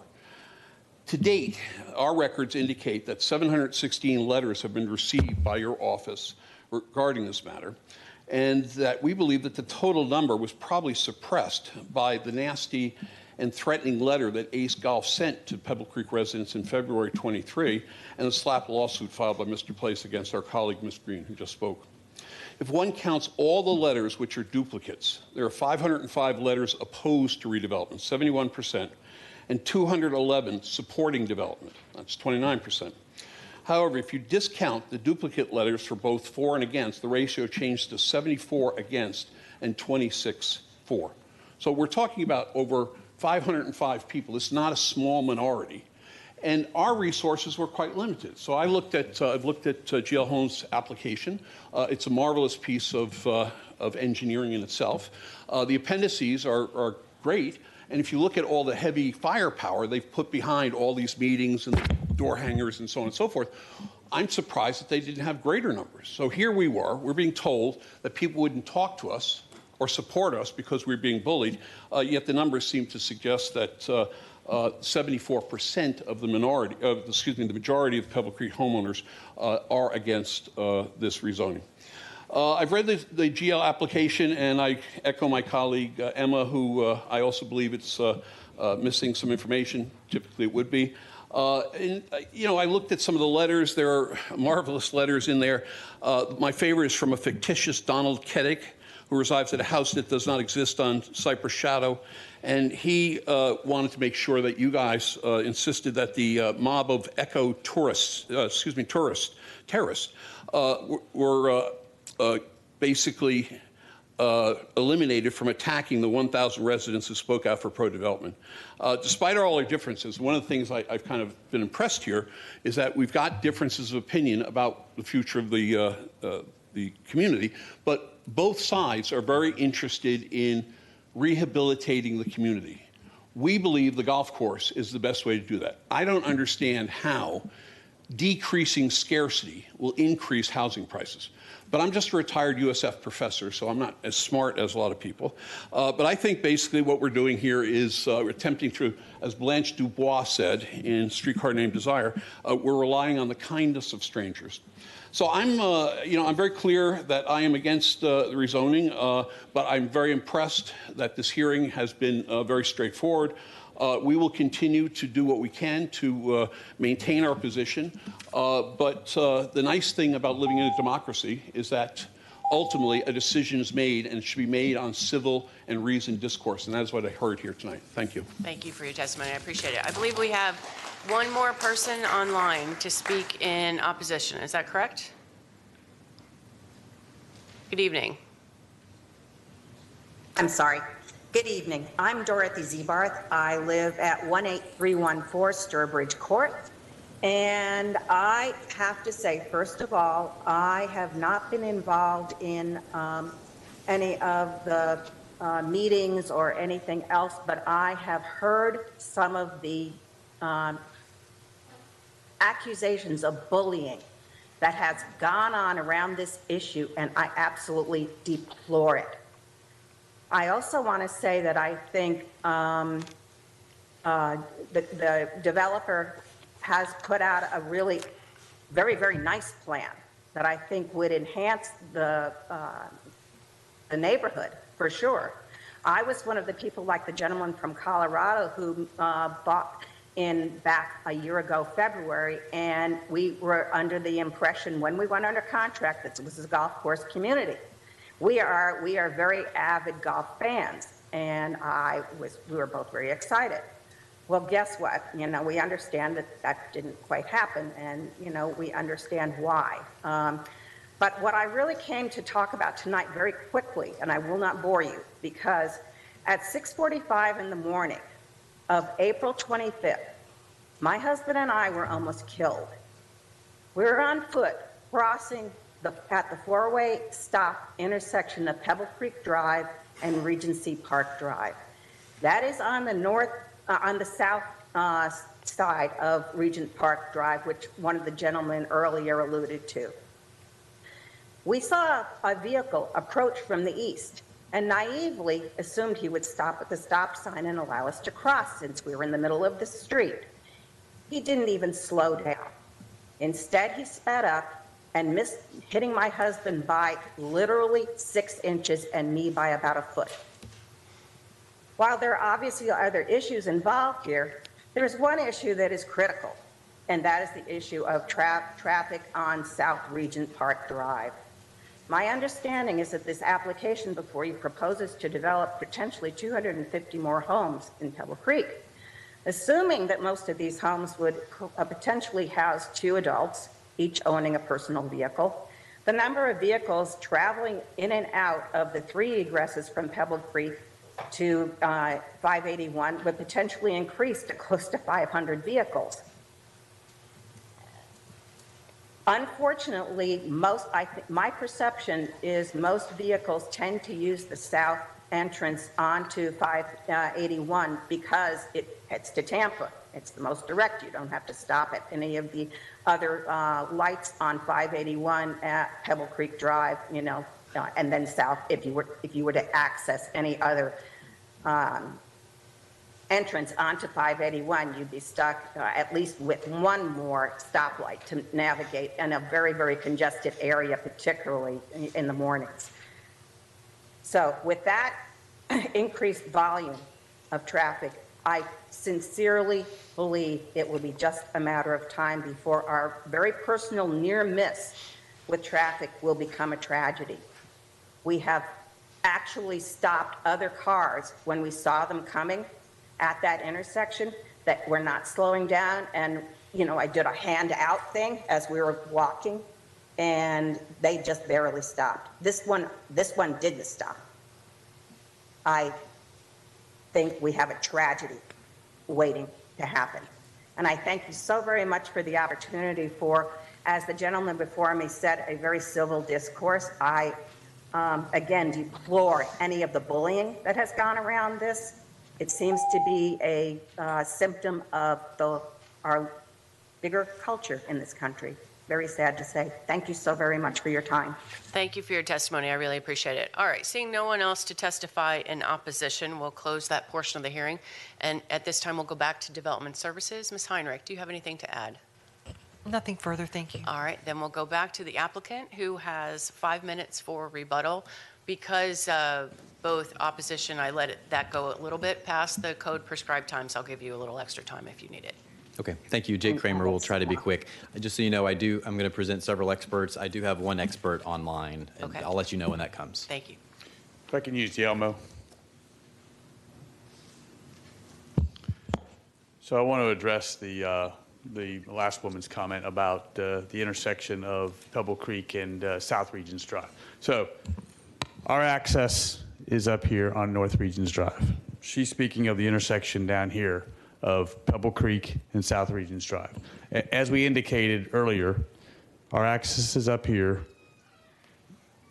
basically a collector road. Somebody would have to leave, turn right, go around the entire project to then get up to Pebble Creek to go south, or Regents to go south. The reality is, why would anybody go that far out of their way to get there? And then also, real quickly, just to give you an idea, this is the North Regents Drive intersection at 581, 4 lanes.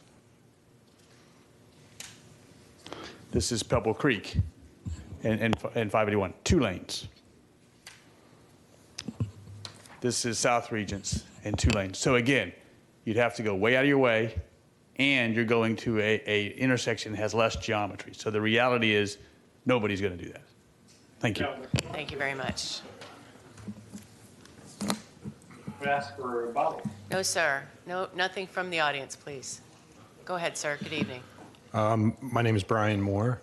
Address 5904 Hampton Oaks Parkway, Suite F, Tampa 33610. I'm with GHD. I'm an environmental engineer. I've been practicing engineering here in Florida for over 25 years. I've worked on many similar projects to this one. As with any agricultural or golf course use, pesticides and herbicides are applied as part of the maintenance of properties like that. So anytime you have a shift in land use from agricultural to residential or multifamily, you go through the process of mitigating those chemicals that might have been applied to the ground and accumulate. This particular site is under that process with the DEP. I've kind of been looking over ECS's shoulders, seeing their interactions with the state. The process in general is prescribed by 62780 Florida Administrative Code. It's a two-step process. The first step is the assessment. The second step is the actual rehabilitation, which may mean cleanup. It may mean controlling what might be in the environment. So just a comment on that. This process is moving along, and it's very consistent with the state standards, and they're very much involved. Let me ask you a question before you leave the podium. You heard the first speaker in opposition talk about the lack of the soil remediation approval. One, is that true? Has that plan been approved yet? Yeah, the plan has not been approved yet. And what is the typical time frame? I understand you testified that that process has started. What is the typical time frame for that being that plan being approved? So, as I mentioned, it's a two-step process. Assessment is the first step. It typically takes a long time to get through the assessment, trying to identify how far, how deep, things like that. It's just one sample after another. But once you get through that, the plan is required to be submitted within 90 days of the assessment approval, and it's typically approved within 30 or 60 days of that. And obviously, nothing could proceed further in terms of development without all of those plan approvals and the actual remediation to be completed. Is that correct? Well, typically that's how it's done, but the department will work with you, and they are willing to, do things in the interim if development needs to move along. But in this case, that hasn't come up yet, so we would expect it to follow the typical process with approval and then development. All right. Thank you for that testimony. I appreciate it.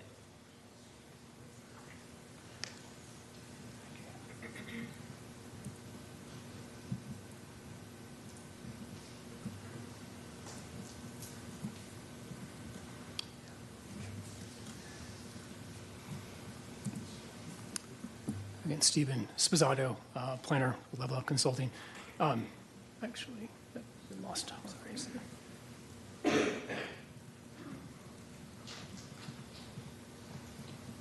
So I'm going to just briefly address the comment about the golf course being the heart of the community. If you look at the site plan, you look at sort of the frame of the property, and along the northeast corner, for example, you have those two sort of projections that go out.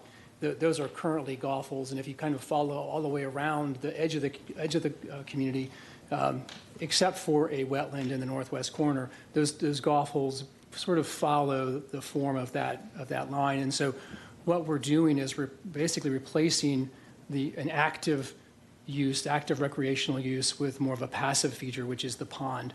And so that, in my mind, the heart really is of this property is the central wetland feature that also includes Pebble Creek. And so if you look at the concept plan, that feature is maintained. The preservation of those wetlands are maintained. So basically we're replacing some again, those active fairways, those kind of things with more passive features.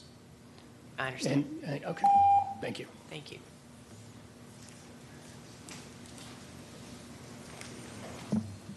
Thank you, Jay Kramer again. I'll wrap up here quickly.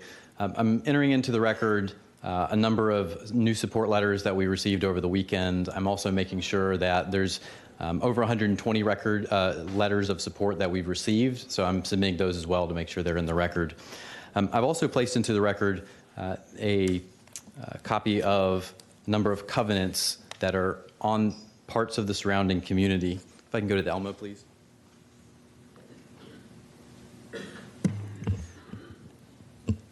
Thank you. And I place this map into the record just so you can understand that there is a covenant on the lands that are colored, as well as parcel H. There's a covenant for those particular parcels that explicitly disclaimed any potential future land use changes that the developer or the landowner might choose to change to in the future. Now that doesn't apply to each and every parcel within Pebble Creek. But as you can see, it does cover the vast majority of the Pebble Creek neighborhood. I did want to mention, based on a couple of comments that we heard from opposition, that there's reports in the record, number one, that describes in detail how golf is not feasible on this particular property. There's also a report on land values on golf course redevelopments in Florida, where they studied a number of golf courses and showed that once redevelopment starts, that the properties surrounding the golf courses tend to increase by over 6% compared to the zip code as a whole. So it doesn't negatively impact property values. There was a comment about there was a comment from someone in the opposition about the legal standard to apply here. There's a memo also in the binder explaining, I'm sure you're very familiar with this. I just did want to point out that what the legal standard actually is once staff recommends approval, then that means the burden shifts to the opposition. And they have to show through competent substantial evidence that the current existing land use on the property is reasonable. And there's no expert testimony in the record that would support that. Finally, staff asked me to clarify that when I said there would be no rentals, that comment was that we're the developer, we only control initially that there would not be rentals. So in other words, this is not a build-to-rent community. And with that, I would just point you back to our slide showing that we started with community engagement on day one. We spent a year doing that, and all of that's what led us to our plan that we have today. So with that, we ask for your recommendation of approval, and again, our team is here and online if you have any questions. No further questions. Thank you so much. Thank you. So with that, we'll close major modification 23-0132, and I'll turn the hearing back to Hearing Master Hatley. Thank you so much. All right, thank you very much. We're going to take a short break while the room clears, and we'll reconvene at, we'll say 8:15, no later than 8:15. Bye, and Leslie.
Okay.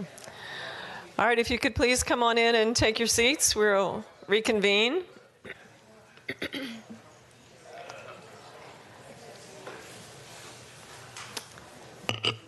All right, thank you.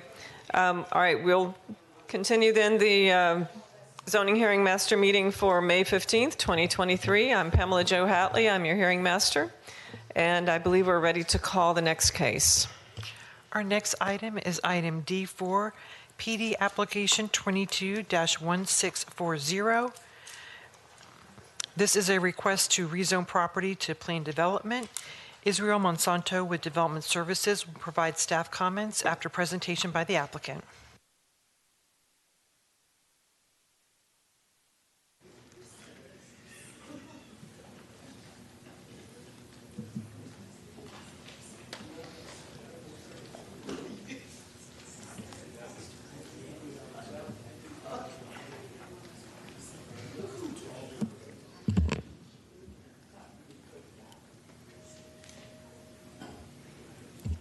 Good evening. Elise Batzel with Stearns Weaver Miller. As a housekeeping matter, we do have some information to submit into the record, both the resumes and an affidavit to authorize agent that we've been asked to provide. All right, thank you.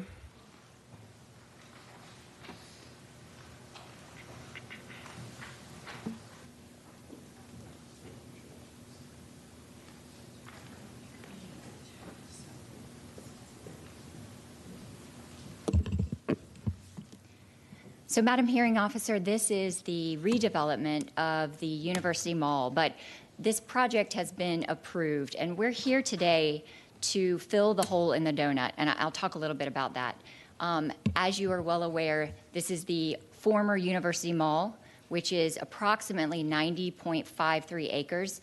It is located on the north of Fowler Avenue, which is actually, the lower portion is in the city of Tampa, but the majority of the development is in the county.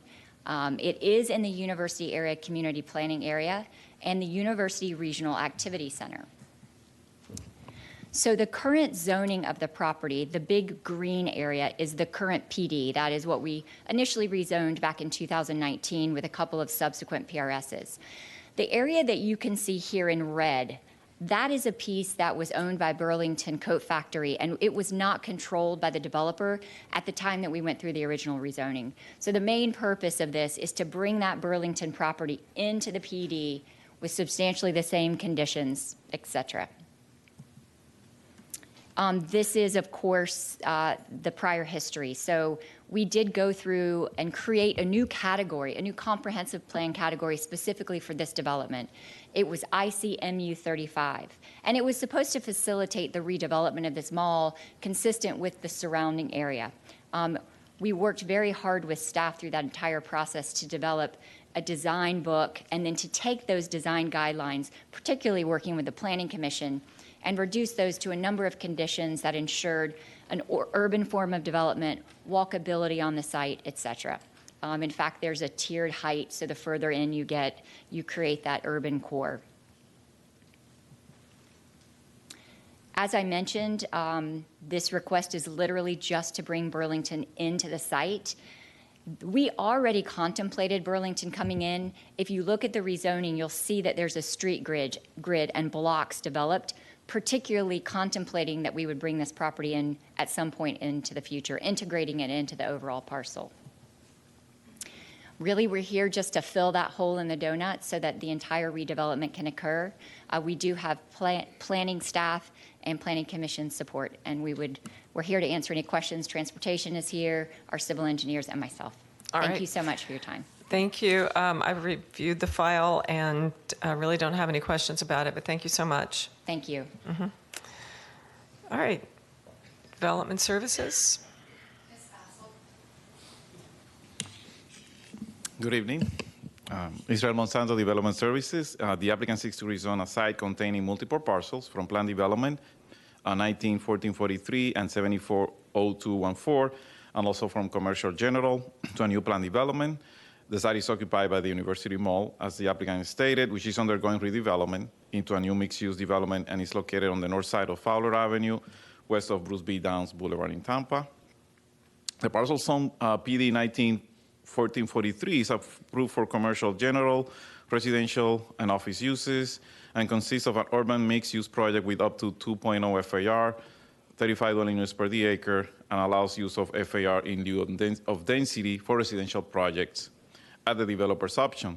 The PD has a total of 12 internal street typologies accommodating vehicular and pedestrian traffic, and also includes 15 development blocks. It also regulates building design and block development standards per street type. The PD implements the Innovation Corridor Mixed Use, ICMU 35, Future Land Use category. PD 740214 is approved for commercial general uses and parking areas and is known as the Burlington Code property. PD 191443 does not include the 6.6 acre for the Burlington Coat Factory property and approximately 0.68 acres of out parcels along Fowler Avenue. These are in the city of Tampa city limits. And the Burlington Coat Factory property recently received board approval for a comprehensive plan amendment, 22-21, to change from residential 20 and UMU 20 to the new ICMU 35 future land use designation. Through this new PD, as the applicant stated, this Burlington property will be integrated into the existing plan development with the rest of the mall property under the same conditions as a unified development, with the addition of a parcel into an existing plan development, enlarging its total land area. A new PD district and rezoning application is required per the Land Development Code. The new property added to the project creates a new block labeled 4A within the PD. This new block was already contemplated as part of the original plan development, design, and layout during the rezoning and development plan for PD 19-1443 to ensure that its future integration will transition properly into this mixed urban project. The applicant is not requesting any new PD variations. However, since this is a new PD application, the 3 variations included as part of this rezoning application are identical to the variations previously approved by the Hillsborough County Board of County Commissioners during PD 19-1443 and also PRS 220028. The applicant states that buffers internal to the site are being eliminated in order to properly integrate the mixed-use project. This allows an innovative design and encouragement of walkable mixed-use project, and this allows also to cluster the uses and facilitate walkability. Appropriate setbacks and buffers will be provided for development that abuts the perimeter of the PD and off-site uses. The waiver eliminates a waiver request also eliminates the 2 additional feet of building setbacks for each additional foot of height over 20 feet, and this is also needed to allow the vertical integration of uses in this project. Again, the site will be a mixed-use activity center, which is in harmony with the purpose and intent of the Land Development Code, as well as with the Hillsborough County Comprehensive Plan.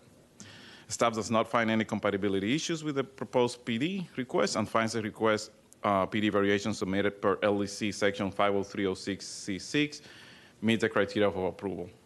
The addition of the subject parcel to the overall PD is consistent with the initial rezoning application in 2019, and also with the conditions of approvals and PD plan. And as such, the same conditions from PD 19-1443 are being also proposed for this new PD district. Transportation staff has reviewed the request with no objections, and the Planning Commission found the new plan development request consistent with the future of Hillsborough County Comprehensive Plan for unincorporated Hillsborough County.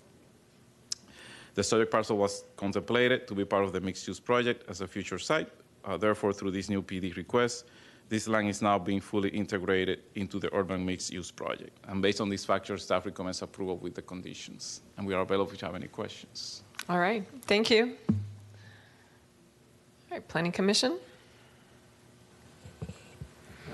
The subject site is located within the urban service area and within the limits of the University Area Community Plan. The property is located within the Innovation Corridor Mixed Use 35 Future Land Use category, which can be considered for up to a density of 35 dwelling units or a maximum intensity of 2.0 FAR. The intent of the ICMU 35 Future Land Use category is to form a regional activity centers that incorporate internal roadway systems, building clustering, and mixing of uses. Again, typical uses in the ICMU 35 include residential, regional scale, retail, commercial, office uses, business park uses, biomedical research, institutional, hospitals, research, corporate parks, etc. Projects will be developed generally consistent with the policies of Objective 19, with the exception of the acreage threshold. Now, residential 20 future land use category is located to the north, northeast, northwest, and east of the subject site. Residential 6, office commercial 20, regional mixed use 35 categories are also located to the east. Res 20 and OC 20 future land use categories are located to the west of the property. Properties south of the subject site are within the limits of the city of Tampa, and they are designated community commercial 35, CC 35.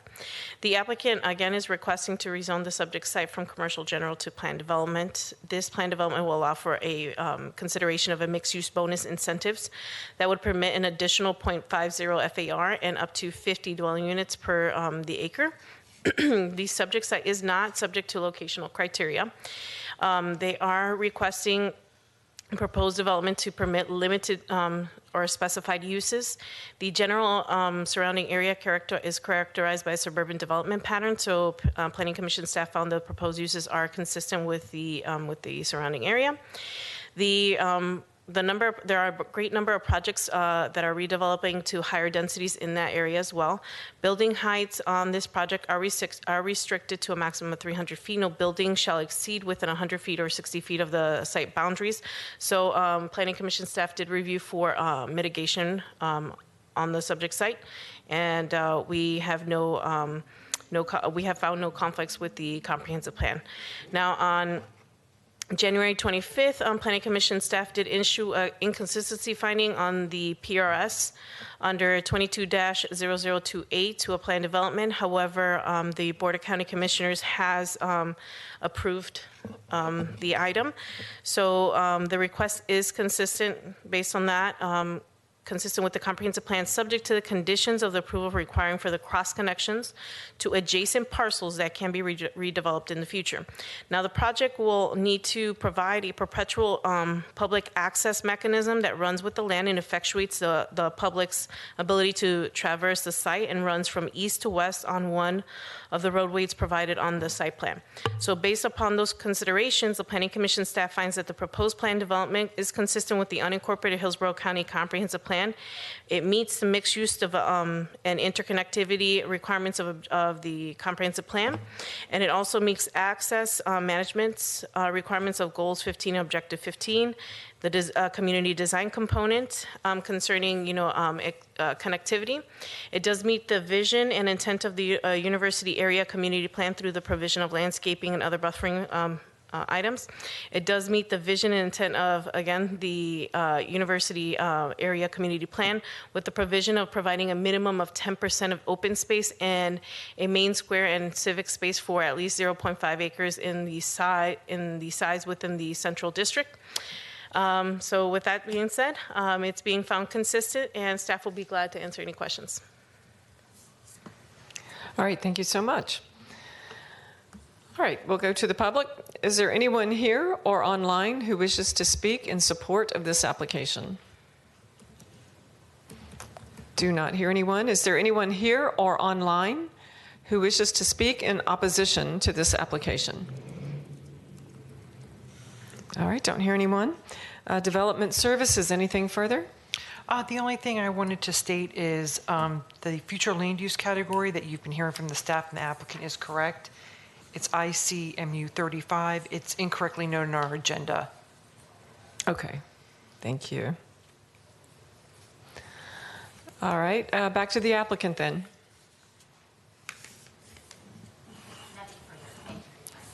All right, thank you. Nothing further from the applicant. That will close the hearing on rezoning PD 22-1640. Next case. Our next item is D5. This is rezoning to PD 22-1703. I've reviewed this for Development Services and will provide staff findings after the applicant's presentation. All right, thank you, applicant.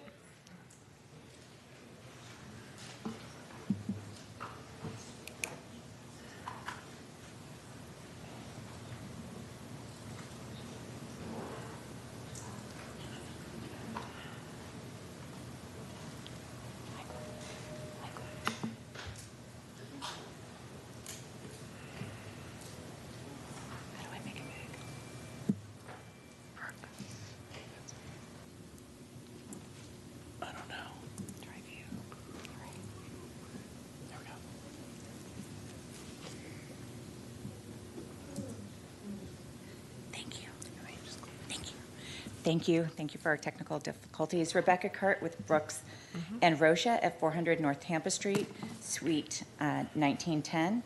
And we are here tonight on PD 22-1703.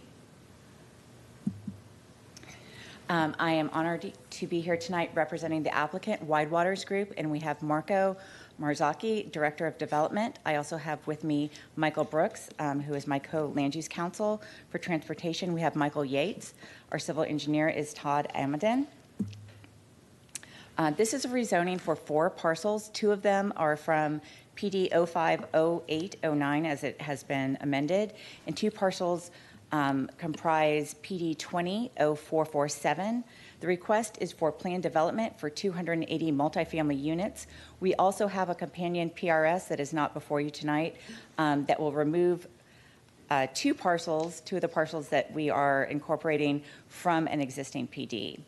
As you can see, this is a general location map. It's approximately 16 acres along I-75 between MLK and State Road 60. It is within the urban service area and will be served by public water and sewer. It is outside of the coastal high hazard area and within the Brandon Community Plan area, and the Planning Commission has found us consistent with that community plan. This is an aerial of the site. It is the area outlined in red. It is predominantly vacant. We do have an existing billboard, which we have a condition proposed by staff that we agree to, that I will talk about in a minute. There are also some residential and accessory structures on this that will be removed. To the north of this project, we have a very large retention area and multifamily. To the south, we have single family. To the east, you have a PD with approved townhomes, and the townhome project is in permitting currently. To the west, you have Interstate 75, and further west from that, you have commercial and industrial. As you can see here, this is a future land use map. We have two land use designations on this PD. One is UMU 20 and one is R6. We are requesting to flex the UMU 20 on the western site over to the RS6. The board has previously approved the same flex in connection with PD 05, 08, 09, and has reapproved it in each subsequent amendment of that as recently as 2022. The flex will facilitate development of the multifamily project, which will provide for a transition between I-75 and the townhome project. In addition, it adds to the range of uses along the I-75 corridor, which is consistent with your comprehensive plan. The red area to the left of your screen is the existing PD 200447. There are two parcels in there. It is approved currently for 80,000 square feet of self-storage and an existing single-family residential and agricultural uses. The PD 050809, which is outlined in yellow before you.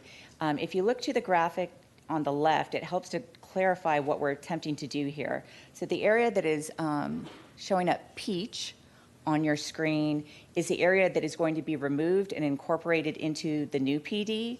The blue area is the area that will remain, and that Tract A, which I will talk about a little bit in the future, is going to remain as part of the existing PD, but will have no density entitlements. It will allow the existing flex on the 05 PD to remain in existence. It is currently approved for 195 unit townhomes, and again, it is in permitting for 94 units. This is our site plan, an overview of our site plan. We've divided it kind of in the north and the south because the northern portion of the project is where the multifamily is going to be located. The red dot is our existing billboard, and there is a condition 1.2 in the staff report, which acknowledges that that billboard was appropriately approved through the settlement agreements, and any further things that happen with that, be relocated or reconstructed, will be pursuant to the settlement agreements. To the south of the project, we have large wetlands, we have stormwater, floodplain compensation, and passive recreation. Also to the north of the site, we have our community gathering space, which is kind of that in the general area of that circle in the middle. Again, Tract A, which is 0.6 acres, condition 1.1 states that this project may be jointly developed with Tract A. As I mentioned earlier, it is remaining in the existing PD, but it has no density entitlements within that PD. So it will be able to be jointly developed with this new PD, but it will be limited to stormwater, floodplain compensation, passive recreation, and if needed, access to the south. This site shows the multifamily layout. So the dotted line is basically showing our internal circulation. The blue area outside of that defines a perimeter parking and garage areas, and internal to that will be our primary building envelope. For the multifamily structures, we have a maximum height of 50 feet with some fairly significant setbacks, 60 feet to the north, 70 feet to the east, 650 feet to the south, which is where the single family is, and 65 feet to the west. And we did want to note that we are not doing an additional 2-to-1 setback above 20 feet. And we talked to staff, and they agree, and it's stated in their staff report, that the 70 feet meets that standard. So we're not doing an additional 2-to-1 above that. We just wanted to clarify that. So this slide is for the accessory structures, the parking garages, and that will have a maximum height of 20 feet with still some fairly significant setbacks as stated on the slide.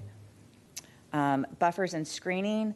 I'm going to start from the south. We have a 20-foot buffer where we will be retaining the existing vegetation. To the east is an 8-foot buffer, type A, in compliance with code. To the north, we're doing an 8-foot right-of-way buffer, and no other buffer is required at that area. And to the west, it's a 25-foot buffer with a masonry wall or fencing. And on the next screen, the one variation that we are requesting is for LDC section 60606, which is screening for areas of excessive traffic or noise. So it's basically screening that's required for the benefit of the people who live in this multifamily project from the noise of I-75. There is, along the western portion, a 30-foot gas pipeline easement with an existing pipeline, so we cannot plant the trees as required on the Type B landscaping. So we are proposing as an alternative to do a 6-foot masonry wall or solid wooden or PV fence with the allowance that for the garage structures to serve as that same sort of screening along that western boundary, and staff has no objections to that request. At this point, we're going to talk about the design exception. I'm going to ask Michael Yates to come up and discuss that. Good evening. Michael Yates with Palm Traffic, and I have been sworn. Just want to go through the design exception on this. We do have a design exception for Graves Road. Our access is at the southern end of the Graves Road. There it's segment C. We have 2 access points. We did intersection analysis. We did a full transportation analysis and showed the driveways operate at acceptable level of service, and Graves Road operates at acceptable level of service. With the proposed project and the approved project to the east of us. And Graves Road does end immediately to the east of that. And so based on the Hillsborough County standards, Graves Road is considered a substandard road. Let's see if I got this. And so there was a previous approved design exception for Graves Road of these 3 segments. We provide the PI number for that. That design exception has been approved, not just found approvable, but approved as part of the project to our east. And so what we've shown is the 3 segments, with segment A being the northern segment, segment B being the north-south segment, which is a DOT roadway component there, and then the southern segment C, which is in front of our site. And so the black is the road segment that was approved under the previous design exception, and the red represents the changes to that approved design exception to accommodate this traffic. And so essentially what we are providing is a 10-foot multi-use path along our frontage and along the north-south frontage. And because of limited right-of-way along the northern segment, we are providing a 5-foot sidewalk that will connect to the existing sidewalk along Broadway Center Boulevard. And so that will provide continuous sidewalk connectivity through there. The design exception has been found approvable by the county engineer. Happy to answer any questions you may have. All right, thank you.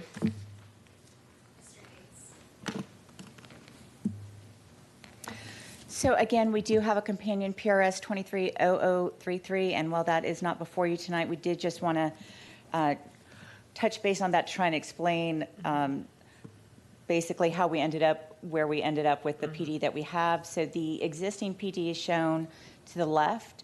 The red is the UMU 20. The green is the flex from the CMU 12, and the rest is Res 6. As you know, if you're going to remove anything from an existing PD, you need to make sure that you leave the parcels that are still remaining in the PD whole in the same situation that they would be.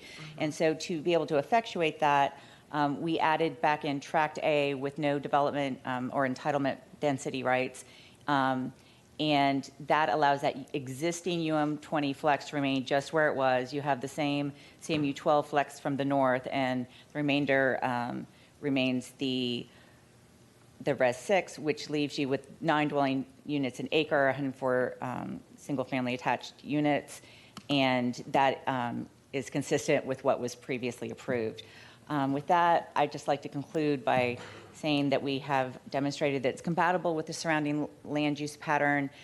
We have mitigated for the single family to the south by the large setbacks and the wetlands that are in existence. The flexes are consistent with a comprehensive plan. We have one variation that is for the benefit of the future residents of our PD, and we have justified the alternative that we are proposing. Development Services has recommended approval, and the Planning Commission staff has found it consistent. We do agree with the conditions of approval and the certification notes, and we respectfully request your positive recommendation. I'm available if there are any questions. All right, thank you very much. Okay, Development Services. Hello, Michelle Heinrich, Development Services. As you heard, the applicant requests to rezone parcels currently zoned PD 20-0447 and PD 05-0809 to PD 22-1703 to permit a 280-unit multifamily development, and that will be a density of 17 units per acre. To achieve this density, a flex of the UMU 20 future land use category found to the immediate west is proposed, and the site is located within the Brandon community and to the immediate east of I-75. As you saw in the applicant's presentation, development is limited to the northern area of the project adjacent to Graves Road. Multifamily uses are found to the immediate north and east of the site. The area to the north is developed with a stormwater pond and separated from the site by Graves Road. The area to the east is approved for townhomes, and the subject property will comply with the 2-to-1 setback due to height along this boundary. Existing wetlands and pond areas to the rear will provide significant separation from single-family uses found to the south. As you heard tonight, there is one PD variation requested, and that has to do with the buffering for against excessive traffic or noise.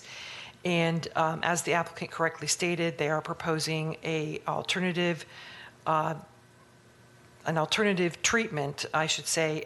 They're going to have a 25-foot buffer and provide within that buffer a 6-foot high masonry wall, solid wood fence, or solid PVC fence. And staff does not have any objections to that request. Staff received a finding of consistency from the Planning Commission, and no objections from reviewing agencies were received. Therefore, we do recommend approval subject to proposed conditions. And I did want to note that a revised staff report was provided to you prior to the start of the hearing tonight.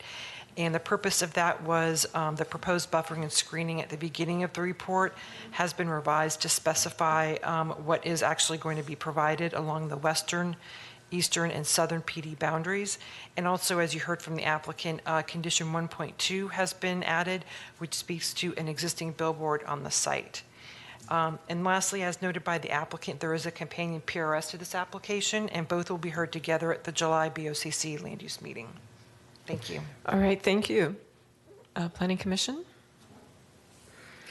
The subject site is located within the urban service area, and it's located within the limits of the Brandon Community Plan. It's also within the suburban character district of the Brandon Community Plan. Subject site contains 2 future land use categories. The western portion is within the urban mixed use 20, which can be considered for up to a maximum density of 20 dwelling units to the gross acre, or a maximum intensity of 1.0 FAR. The other land use category is considered, the eastern portion of the subject site is located within the residential 6 future land use category. And this can be considered for a density up to 6 dwelling units per the gross acre, or a maximum intensity of 0.25 FAR. Now, to the south and to the west is the UMU 20 future land use category. To the east is the Res 6 or residential 6 future land use category. To the north is community mixed use 12. Further southeast and west is public quasi-public. To the north of the property is multifamily residential. To the south and east is single-family residential with vacant properties. In addition, to the east, agricultural land is found. Southeast of the property is an elementary school, Smith Elementary School to be exact. To the west is across Interstate 75 are light industrial and light commercial single-family residential, vacant land, public utilities, and heavy industrial properties. Now, the applicant is proposing to use a flex provision as outlined in Flu Policy 7.3. They are requesting to flex 322 feet of the urban mixed-use 20 located to the west over a portion of the subject site, which is designated as Res 6. The applicant has stated a similar flex has been approved as part of their 3 prior zoning applications.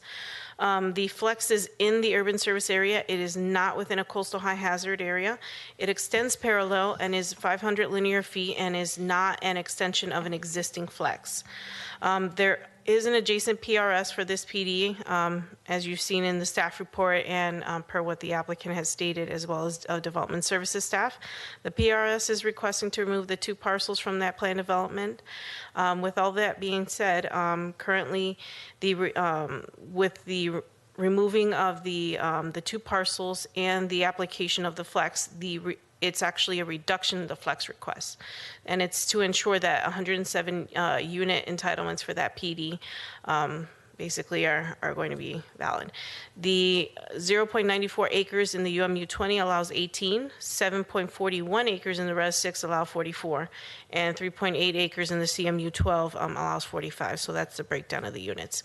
Approval of this PD is dependent upon that approval of that PRS.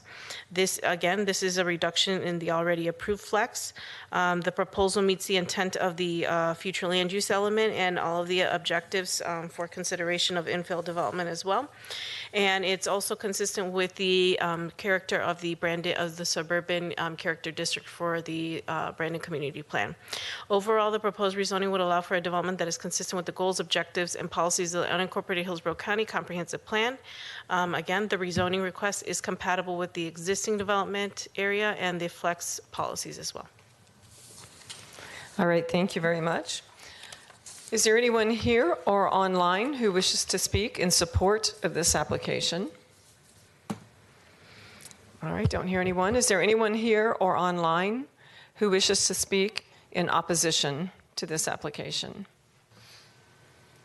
All right, don't hear anyone. Development Services, anything further? Nothing further. All right, thank you. Applicant, anything further? Thank you for your time this evening. All right, thank you very much.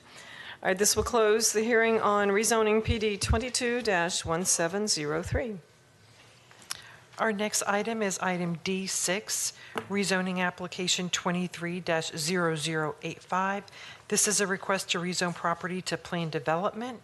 Tanya Chapella will provide staff findings after the applicant's presentation.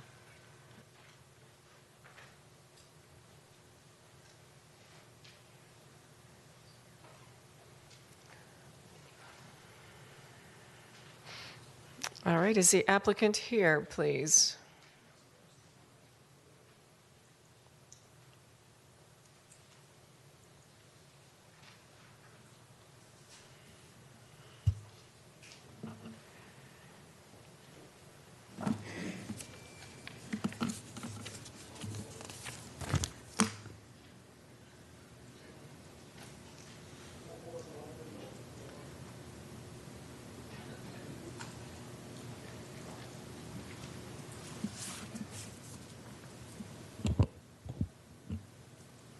Good evening. Yes. Madam Zoning Hearing Master, Braulio Grajales with High Point Engineering, 5300 West Cypress Street in Tampa. I'm representing the applicant for this rezoning case. I'm also a professional engineer in the state of Florida and the engineer of record for this project. I want to thank all members of staff for their help and support throughout this rezoning process. Smith & Hensey Affordable Housing, together with Mount Zion African Methodist Episcopal AME Church of Riverview, are proposing to rezone this property in order to build 75 affordable housing dwelling units for older persons. This project has been extensively discussed with the staff in various meetings, including discussions between our traffic engineer and the county engineer. The property is currently 1/3 developed with one-story building. Mount Zion AME Church of Riverview uses this building to serve the community of Riverview and surrounding areas. The 2/3 of the property to the north is undeveloped. which is the area where the proposed 75 affordable dwelling units are planned to be constructed. Specific information relevant to this project, to this meeting are utilities, stormwater, and vehicular access. In regards to utility, potable water for domestic consumption and fire protection is available along the west side of the property. There is an 8-inch water main within an utility easement that runs within the property in the north-south direction. Wastewater is also available along the north side of Robert Toll Drive. There is a 4-inch force main within the right-of-way adjacent to the property. We also met in separate meetings with the Southwest Florida Water Management District and the Florida Department of Transportation to discuss drainage and vehicular requirements for this project. In regards to drainage, at the meeting with Southwest Florida Water Management District, we discussed basis of design, so we provide a responsible drainage design that not only serves this property, but also protects the adjacent properties.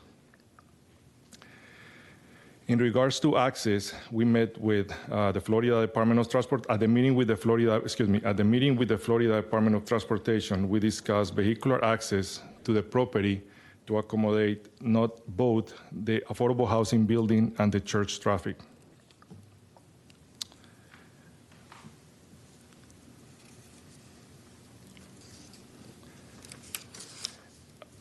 In the report, staff recommends approval of the applicant's request. Therefore, we respectfully request your recommendation to the Board of County Commissioners to approve this rezoning petition. Reverend Karen Sims, Senior Pastor and CEO of Mount Zion AME Church of Riverview, is present in the room. Madam Pastor Karen, would you like to add any information about this project and your position? And also, Jake Sunamon with Smith & Hesse Affordable Group is present in the room. Jake, if you please would like to add some information. Good evening. My name is Reverend Karen Jackson Sims. I am the senior pastor of Mount Zion African Methodist Episcopal Church of Riverview, Florida. Ma'am, could you also please just state your address? I reside at 12017 Timber Hill Drive in Riverview, Florida. I am also an AICP member.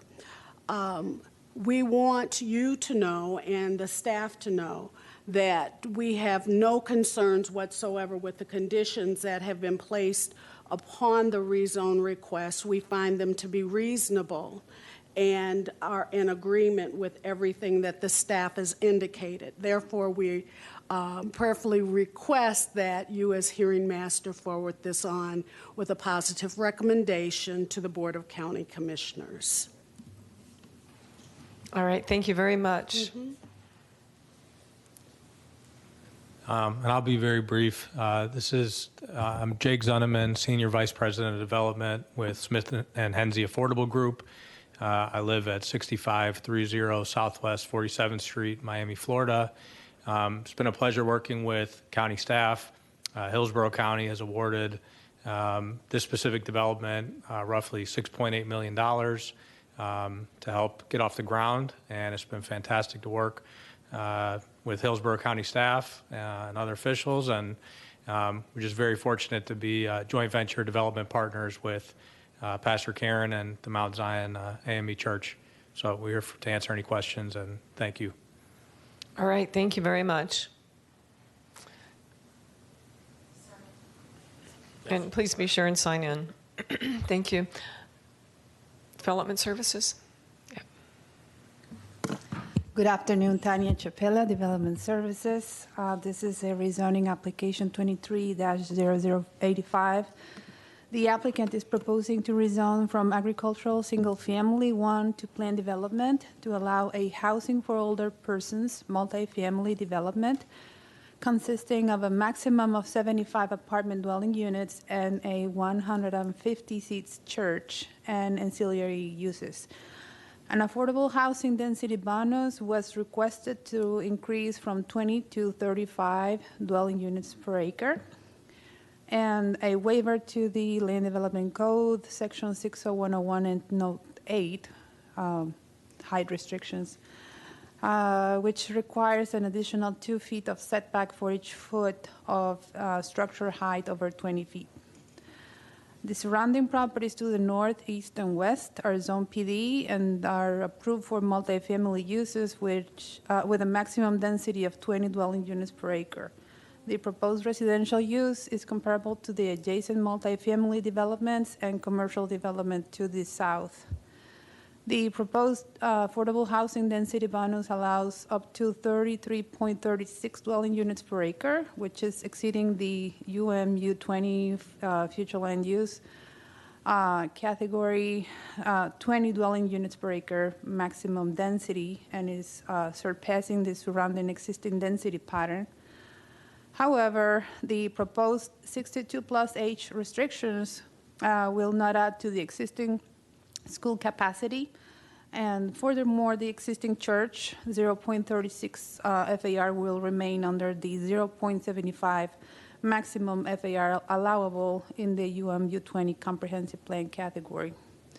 The proposed building area will intrude into the required east side setbacks. However, there's no changes to the regulations in the other front, rear, and west setbacks, and overall the project will not create a significant change in the visual character of the area.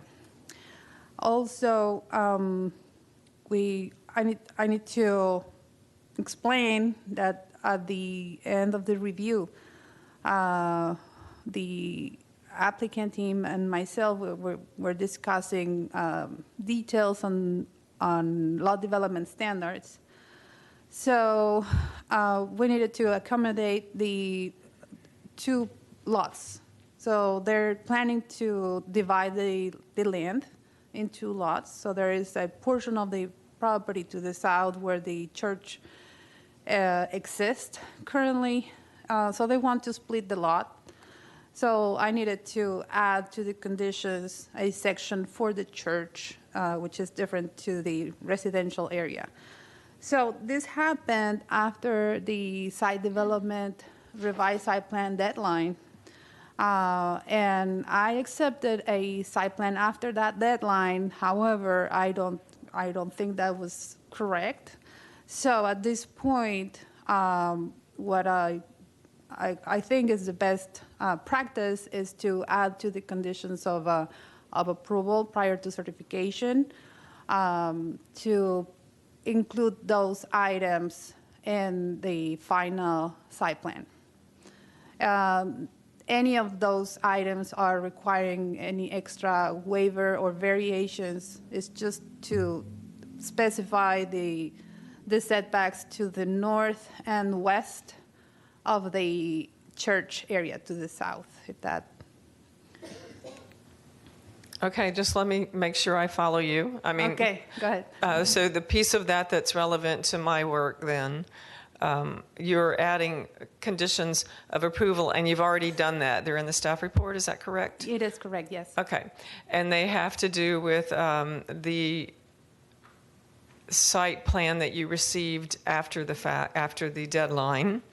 And so essentially those conditions have been met with that site plan? Is that? With the new one after. Okay. So, okay.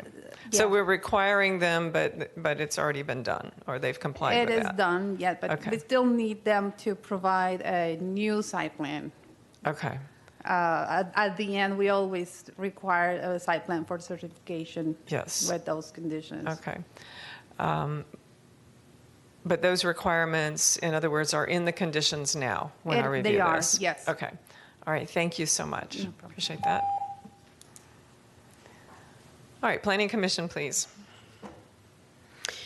The subject site is located in the urban service area. It is within the limits of the Brandon Community Plan, specifically in the urban general district on the Brandon Character Districts map. The subject site is designated as the urban mixed-use 20 on the future land use map. It typically allows residential, regional scale commercial uses, offices, research corporate parks, etc. This allows you up to 20 dwelling units the acre. Also, in addition, UMU 20 does surround the entire subject site on the north, east, and west. South of the site is the community mixed-use 12 designation. Further northwest of the site is public, quasi-public. And further east is a suburban mixed-use 6 future land use category. Multifamily residential surrounds the site on the north, east, and west, as previously mentioned. South across West Bloomingdale Avenue is a public institutional use, and there are also light and heavy commercial uses. Now, the applicant, again, is requesting the rezoning from the ASC 1 to the planned development for 75 multifamily affordable housing units. The proposal meets compatibility requirements of policy 1.4, as the character for the area contains a variety of uses. Multifamily residential surrounds the subject site again, so it's fairly consistent with the development pattern found within the area. The proposal supports the intent of policy 1.6 by providing affordable housing options for the elderly. The community design component in the future land use element requires the new developments to recognize existing community and to be designed to relate and be compatible with the predominant character of the surrounding area. In this case, the surrounding land use pattern, again, is mostly public institutional, commercial vacant, and multifamily uses. So this proposed residential use is going to complement that area. The subject site, again, is within the urban general character district, so and review of the policies under that, it does meet that criteria, specifically stating when it's designed for retail, office, row houses, townhomes, and multifamily. So there is consistency with that policy.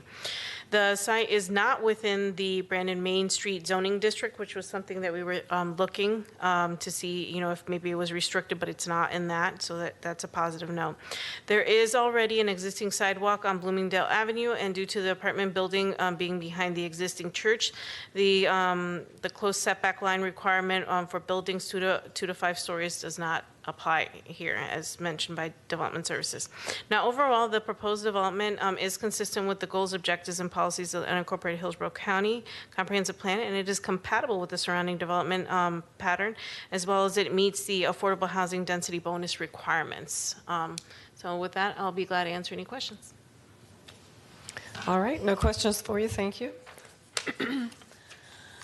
All right, is there anyone here or online who wishes to speak in support of this application? All right, do not hear anyone. Is there anyone here or online who wishes to speak in opposition to this application? All right, do not hear anyone. Development Services, anything further? No, ma'am. All right. Applicant, anything further? I just want to thank you for your time, and I'll be glad to answer any questions you may have. Don't have any for you. Thank you. Thank you. All right, this will close the hearing on rezoning PD 23-0085. Our next application is item D7, PD 23-0150. The applicant requests to rezone property to planned development. Tim Lamkin with Development Services will provide staff findings after presentation by the applicant. And I will note that for this application, it does have a related comp plan amendment, and both the PD rezoning and the comp plan amendment will be heard at the June 15th BOCC comp plan amendment hearing. Thank you. All right, thank you. Applicant? Good evening, Cammie Corbett with the law firm of Hill Ward Henderson, 101 East Kennedy Boulevard, Suite 3700, representing the applicant Johnson Development and Associates. I have not been sworn, and a couple of members of our team have not been sworn. Okay, if you and your team members would raise your hands to be sworn. All right. Okay, do you swear or affirm that the testimony you're about to give is the truth, the whole truth, and nothing but the truth? We do. Thank you. All right, and at this point, I'm going to turn it over to Todd Pressman, who's going to handle the part of the presentation, and then Mr. Adam Tietz from Johnson Development will also provide a presentation. All right. I'm going to X this out. This one too.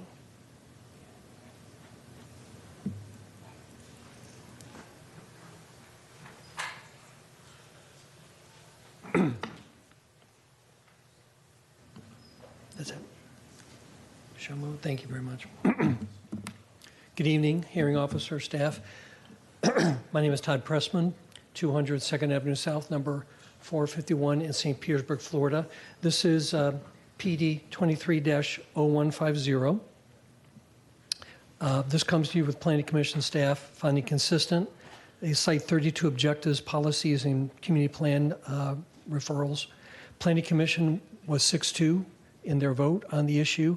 DSD supports, and we've had no opposition, 0 public comments on many multiple notifications. The proposed project is a multifamily apartment up to 265 units. Located at the very ends of Hillsborough County outside the orbit of Pluto, literally a stone's throw from the county line. Property appraiser has it at 8.18 acres. You can see the 2 parcels in the PowerPoint here. And you can see the location next door of a large shopping center, Publix, Lowe's, shopping centers across the street and such. This is a conceptual plan just to give you a rough idea what is proposed on the footprint. And of course, you have the PD plan in the file. Just a little bit of history. The BOCC approved in 2018 RMU 35 for the purple parcel. And as indicated, there's a current companion that the Planning Commission Board found consistent at 6-2. These would be RMU 35, which is a broad range of uses: residential, regional, retail, commercial, office, business parks, light industrial, just a broad band there. Current BOCC entitlements on the one property is a 179 hotel room approval, and on the other is a commercial and office approval for 35,000 square feet. And these are the 2 PD plans that have been approved. Zoning staff notes the intensive uses, Publix, Lowe's, grocery store, and such, just east of the site. They indicate it has a lot of commercial uses, light industrial, and multifamily, and that with mitigation techniques, there is achievement of overall compatibility. And staff indicates they have not had any compatibility issues that they've been able to identify on the surrounding communities. Planning Commission report notes again the pattern. The area is mainly or contains light commercial, light industrial, and residential, and the proposed residential use is compatible. The proposed PD provides housing within walking distance to daily activities, encouraging a mixed-use type environment. Just some quick photos. This is the existing immediate area of residential. This is the residential areas composed to the site. And these are just some photos to give you an idea that it is relatively intense for commercial and multifamily in the immediate area. There is a direct connection to the commercial shopping center next door, which just has a tremendous wide range of commercial businesses for support and across the street, just a wide range from everything Publix to workout facilities, restaurants, and of that nature. So here's the future land use map, which also includes OC20 to the south, which includes residential. But what's very important and interesting is when you look at the existing uses, and this is the mapping from the January 2023 Planning Commission report, where they note under the pink is the light commercial and multifamily. But when you start to look at zoning, you begin to see that there's much more retail and commercial activity in the immediate area, CG, and the commercials that I pointed out. In fact, the most recent approval is a 2022 mini storage, which is a reflection of the demand for residential in the area and residential support. And there's been a lot of conversions to straight commercial immediately to the north, which was originally proposed as industrial area, and now includes karate and restaurants, dog kennel for residential sport, and offices. So to change tact here, we did ask J.R. Evans, they are professional civil engineers and certified floodplain managers. We asked them to look at the site very closely. And this includes their, which the report's already in the file, includes their credentials and such. But what they report to is that the site is not located in a FEMA coastal high hazard area. And their executive report, very important, notes again that it falls outside the FEMA coastal high hazard. It is situated in a flood hazard area of A11 and 12, but the first floor elevation of any newly constructed building would be required to be 1 foot above AE 11 and 12. And the building code, of course, has been strengthened and much more improved. And they also note the project's potential residents are not expected to significantly contribute to emergency evacuation or sheltering needs. Municipalities and governments use what's called a slosh model, which is a much more intensive and, as they indicate elsewhere in the report, is an unlikely scenario of any hurricane element. And indicating also in their report, when they refer to Hillsborough County under the FEMA Vulnerability Index map, Hillsborough County is actually considered a relatively low risk to impacts of coastal flooding. And again, stress that this site is not in a FEMA category, as I've indicated to you. And there is, as we've checked with the capacities, there is plenty of capacity in the hurricane shelters. Under the comp plan, there's been a lot of policies and objectives presented to you, but did want to note to you in different areas as well. The comp plan recognizes density along intensities along transit emphasis local service corridors. Hillsborough County carries 58,000 vehicles per day. It has a significant PSTA route. It has a specialized pickup and drop-off. Under the Northwest Hillsborough County study, they also notice the second highest rider frequency in their study, and they look at doubling the frequency along that corridor. And they're also providing new paratransit. So it's a very intensive transportation route, including the Northwest Transit Center. There's also a multimodal facility that runs of a rail line that will run directly behind the site. Oldsmar has that prepared and ready to go at the flea market site, which is just a stone's throw from the site. Northwest Plan notes creation of compact mixed-use neighborhoods, economic vitality. The staff report supports that as well. And when you look at that report, you can see that there's actually some what looks like multifamily at this precise location. So it is a live-work site. The Planning Commission does refer to that and support that, and notes neighborhoods which have activities of daily living should occur within walking distance, walkable neighborhood, which this is. When you pull back, you'll see there's a lot more of that activity. You can see the site at the lower right there in the commercial node, but downtown Oldsmar is a walking distance, and there's tremendous employment in the area from large corporate entities in their corporate park, from Nielsen, United Healthcare, Microlumen, et cetera. Small corporate park as well, and significant commercial in the downtown Oldsmar area. And that's, again, what the Northwest Plan looks at. There is a variation for 10-foot type B buffer versus a 30-foot type C, which is supported by staff. It's the support presented to you in the narrative has to do with the shape of the property, separation from the building because of vehicular areas, ponding and driveways, existing vegetation on the eastern side, and that allows maintaining a compatible structure height. There's a waiver, two-foot setback for every 1 foot building height over 20 feet. Staff supports that as well. The majority of the building meets the 80-foot. Some are at 60-foot. That's, again, based upon the irregular shape of the property and the assemblage of the property. And looking at the balance of site facets, vehicular use areas, stormwater, landscape, and buffering to make that work and work well, that's needed alone. And of course, the density meets the future land use category. I do want to stress that there's been many, many notices. We've never had a single call or letter or email that I recall. I didn't see anything in the record. So in summary, clearly the area has transitioned concerning along as well the BOCC votes and uses and the successful activity. We have all the staff support, multiple notices, no opposition. The RMU allows a wide range of the uses which we meet. There are significant existing entitlements at the sites. There is extreme unique transit and zoning entitlements, which is a directive from the comp plan and the commissioners. There's existing residential in the area, OC20, Northwest Plan. Planning Commission's Northwest Plan calls for proposed use and development. And with that, we appreciate your time and attention. All right, thank you, Mr. Pressman.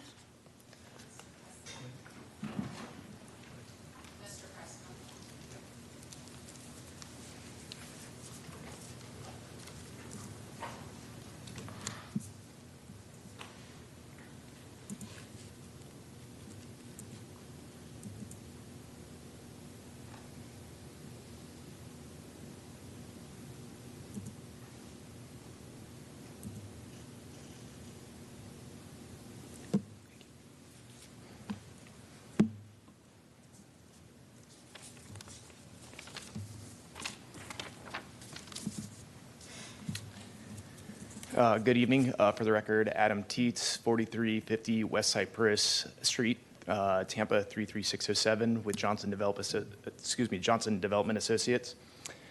Let's see. There we go. All right.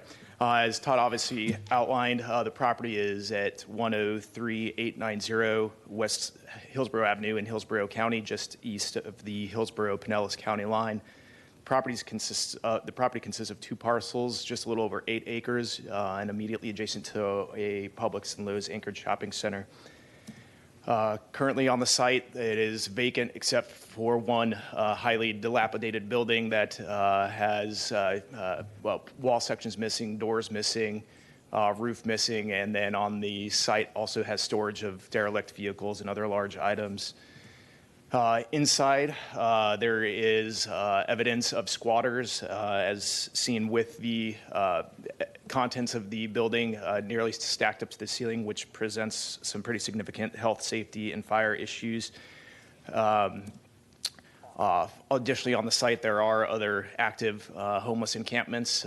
Here you can see their encampment with their remnants left as well. As Todd also previously alluded, this is our site plan. Johnson Development is proposing an $80+ million investment in the community that will have a very significant impact on the immediate vicinity and a very direct and positive impact on both locally owned establishments as well as large national retailers. Johnson Development has a successful history in developing within or adjacent to shopping centers and incorporating multifamily communities into those to reduce vehicle trips, encourage walkability, and the use of alternate modes of transportation.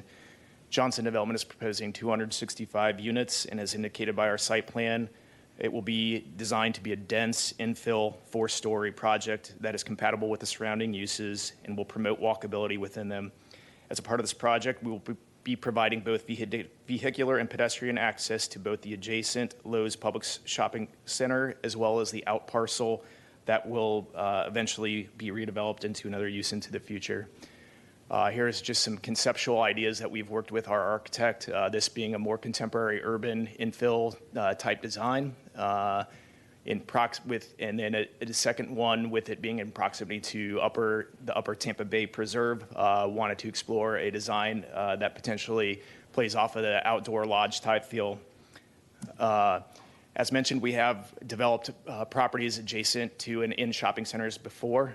This is one up in North Tampa, Trail Hunters Lake off of Bruce B. Downs and east of 275, where we developed 240 units on 8 acres, so about 30 dwelling units to an acre, similar to what we're proposing here with the Sprouts and the new Hillsborough County new Tampa Performing Arts Center. Here's that Performing Arts Center with our property in the background, so you can get an example of a size, scope, and scale of what we'll be proposing at the site. This is just that property close up. Here's an additional property that we had developed in Miami, 175 units on about 4 acres, built within a Publix and Target anchored shopping center, amongst other national retailers, and has done very well there as well. And here is some visuals of that project as well. Lastly, I wanted to talk about the immense need for future housing along the Hillsborough Avenue corridor. As you all know, this is one of the fastest growing areas of the county outside of South County. In 2021, we commissioned a third-party report by the Concord Group to determine the need for new housing in the Town and Country, Carrollwood, and West Chase area.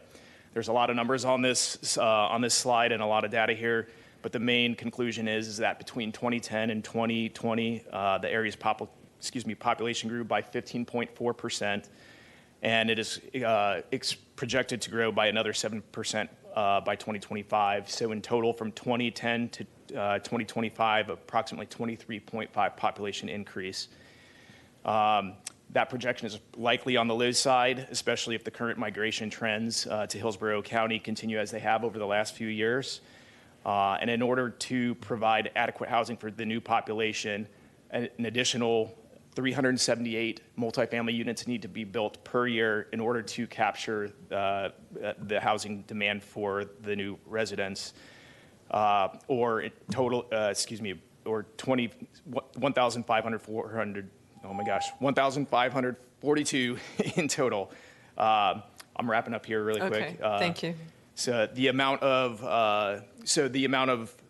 multifamily units delivered over the course of the last several years and projected into 2025 only total 151 units, shortfall of nearly 1,400 units, further demonstrating the need for additional housing in the area. This is just my final slide. It's the same data that was just on that last slide, just in graphic form. And with that, request a formal application, or request kindly your recommendation of approval to BOCC. With that, that concludes my presentation, and happy to answer any questions you may have. All right, don't have any for you. Thank you. Thank you. So we'll go to the Planning Commission, to Development Services then. Good evening, Tim Lampkin, Development Services. The request is to develop an approximately 8.18 acre development consisting of 2 folios. This request for a rezoning from planned development, it's PD 08-0425 and PD 03-0672 to planned development to allow for a multifamily development of up to 265 units. There's a companion comprehensive plan amendment to amend the future land use designation from light industrial to mixed use 35. It's proposed for the eastern portion of the subject site. As the applicant showed, it's associated with PD 03-0672, and that will be heard concurrently on June 15th. There's also a PRS that will be heard in July, and that's PRS 23-0374 that's associated with a portion of the PD 08-0425. The portion of the PD 08-0425 subject to the request is currently approved for a 5-story 179-room hotel. The remaining southern portion, which is will remain in the PD, is approved for manufacturing, retail, warehouse uses with a maximum FAR of 0.21. Surrounding uses to the west include a Lowe's, a Publix grocery store, restaurants, financial institution to the east of the subject site, west of the subject site. Additional uses nearby include a variety of commercial uses, light industrial, and multifamily residential. The applicant has proposed mitigation techniques to achieve overall compatibility with the surrounding uses, including a retention pond located along the rear of the proposed multifamily structure, providing an additional buffer located near more intensive uses. The applicant requests a waiver, and that's to LDC Part 6.01.01. It's regarding an additional 2 feet for every a 2-foot setback for every foot of building height above 20, and the applicant proposes a maximum building height of 80 foot, which would require an additional setback. And the applicant provides justification in the narrative and clarifies that while the preponderance of the structure is likely able to meet the 80-foot setback, there are areas where the 80-foot setback would not be feasible given the irregularity of the shape of the subject site. The applicant also requests a variation to the Hillsborough County Land Development Code, Section 6.06.06, landscaping and buffering, which requires, as the applicant showed on their slide, a 20-foot Type B buffer along the western and northwestern portion of the subject site, and a 30-foot wide buffer would be required with a Type C screening along the remainder of the site. Staff has not identified any compatibility uses relative to the surrounding properties. The proposed use is located in an area including a variety of uses, including industrial, commercial, residential, in proximity, based upon the considerations and subject to approval of Comp Plan Amendment 22-17. Staff finds the request approvable, and that concludes my presentation, unless you have any questions. No questions. Thank you. Thank you. All right, Planning Commission. Carly Yanos with Planning Commission staff. There are a few things to note with this application. This application is currently a concurrent rezoning, so it is tied to a CPA. So the findings that went before the Planning Commission was staff provided an inconsistency finding. And at the Planning Commission hearing, the Planning Commission voted 6-2, as Todd Pressman had stated, for a consistency. So staff then changes their finding to a consistency. And for the purpose of this rezoning, it is solely based upon the approval of that comprehensive plan amendment. So I'll continue on. The site is located in the urban service area. It's within the limits of the Northwest area and Town and Country community plans. There are 2 current future land use designations on the site. It's Regional Mixed Use 35 and Light Industrial. The rezoning request is subject to the approval, again, of 22-17, which is a CPA. It proposes to change 4.56 acres of light industrial designation to Regional Mixed Use 35. This rezoning request is also subject to the approval of PRS 23-0374, which will remove a portion of the property from the existing approved plan development. Now, the Regional Mixed Use 35 does allow for consideration up to 35 dwelling units per the gross acre, a maximum FAR of 2.0. Now, typical uses include residential, regional scale, retail, commercial, office, business park, mixed-use projects at appropriate locations. The subject site is surrounded on the north, east, and west by light industrial category, and office commercial 20 across West Hillsborough Avenue to the south, and the site is mainly surrounded by other light commercial and light industrial uses to the north, east, and west on the north side of West Hillsborough Avenue, as well as some agricultural uses, mobile home parks, and a few single-family developments left to the south. The subject site is entirely in the coastal high hazard area, which Todd Pressman stated the otherwise, but it isn't located in the coastal high hazard area. There are approximately 0.29 acres of wetlands on the site. The applicant, again, is requesting for a multifamily development of 265 units. This proposal, based on the Planning Commission finding for the CPA, as it's going before the Board of County Commissioners, Planning Commission staff is finding this request consistent with the comprehensive plan policies. Now, the subject site has less than 25% wetlands, therefore it is consistent with policy 13.3, which is the for environmental sustainability section. The objective 12.1 and policy 12.1.4 of the community design component, it's consistent with that as well. It discusses how new development shall be compatible with the established character of the surrounding area. The development pattern and the character is mostly contains light commercial, light industrial, some residential uses to the south, therefore it's overall compatible with the surrounding development pattern. The proposed rezoning meets the intent of the Northwest Area Town and Country Community Plans. The proposed PD provides housing within walking distance to daily activities, encouraging a mixed-use type of development. Now, overall, staff finds the proposed residential development is consistent with the policy direction in the urban service area. The proposed plan development would allow for a development that is consistent with the goals, objectives, and policies of the unincorporated Hillsborough County Comprehensive Plan, and I will be glad to answer any questions you may have. All right, thank you. All right, is there anyone here or online who wishes to speak in support of this application? All right, don't hear anyone. Is there anyone here or online who wishes to speak in opposition to this application? All right, don't hear anyone. Development Services, anything further? No, ma'am. All right. Applicant, anything further? Cami Corbett, for the record, just to clarify, Mr. Pressman did not say it was not in the coastal high hazard as determined by the Planning Commission. He just indicated there's a distinction between the FEMA designation and the Planning Commission designation. And I think for purposes of your review, that's not really relevant because we're assuming the comp plan is going to be decided at the same time as this, and the board will ultimately decide that. But with that, I don't have anything further to offer. All right. Thank you for that.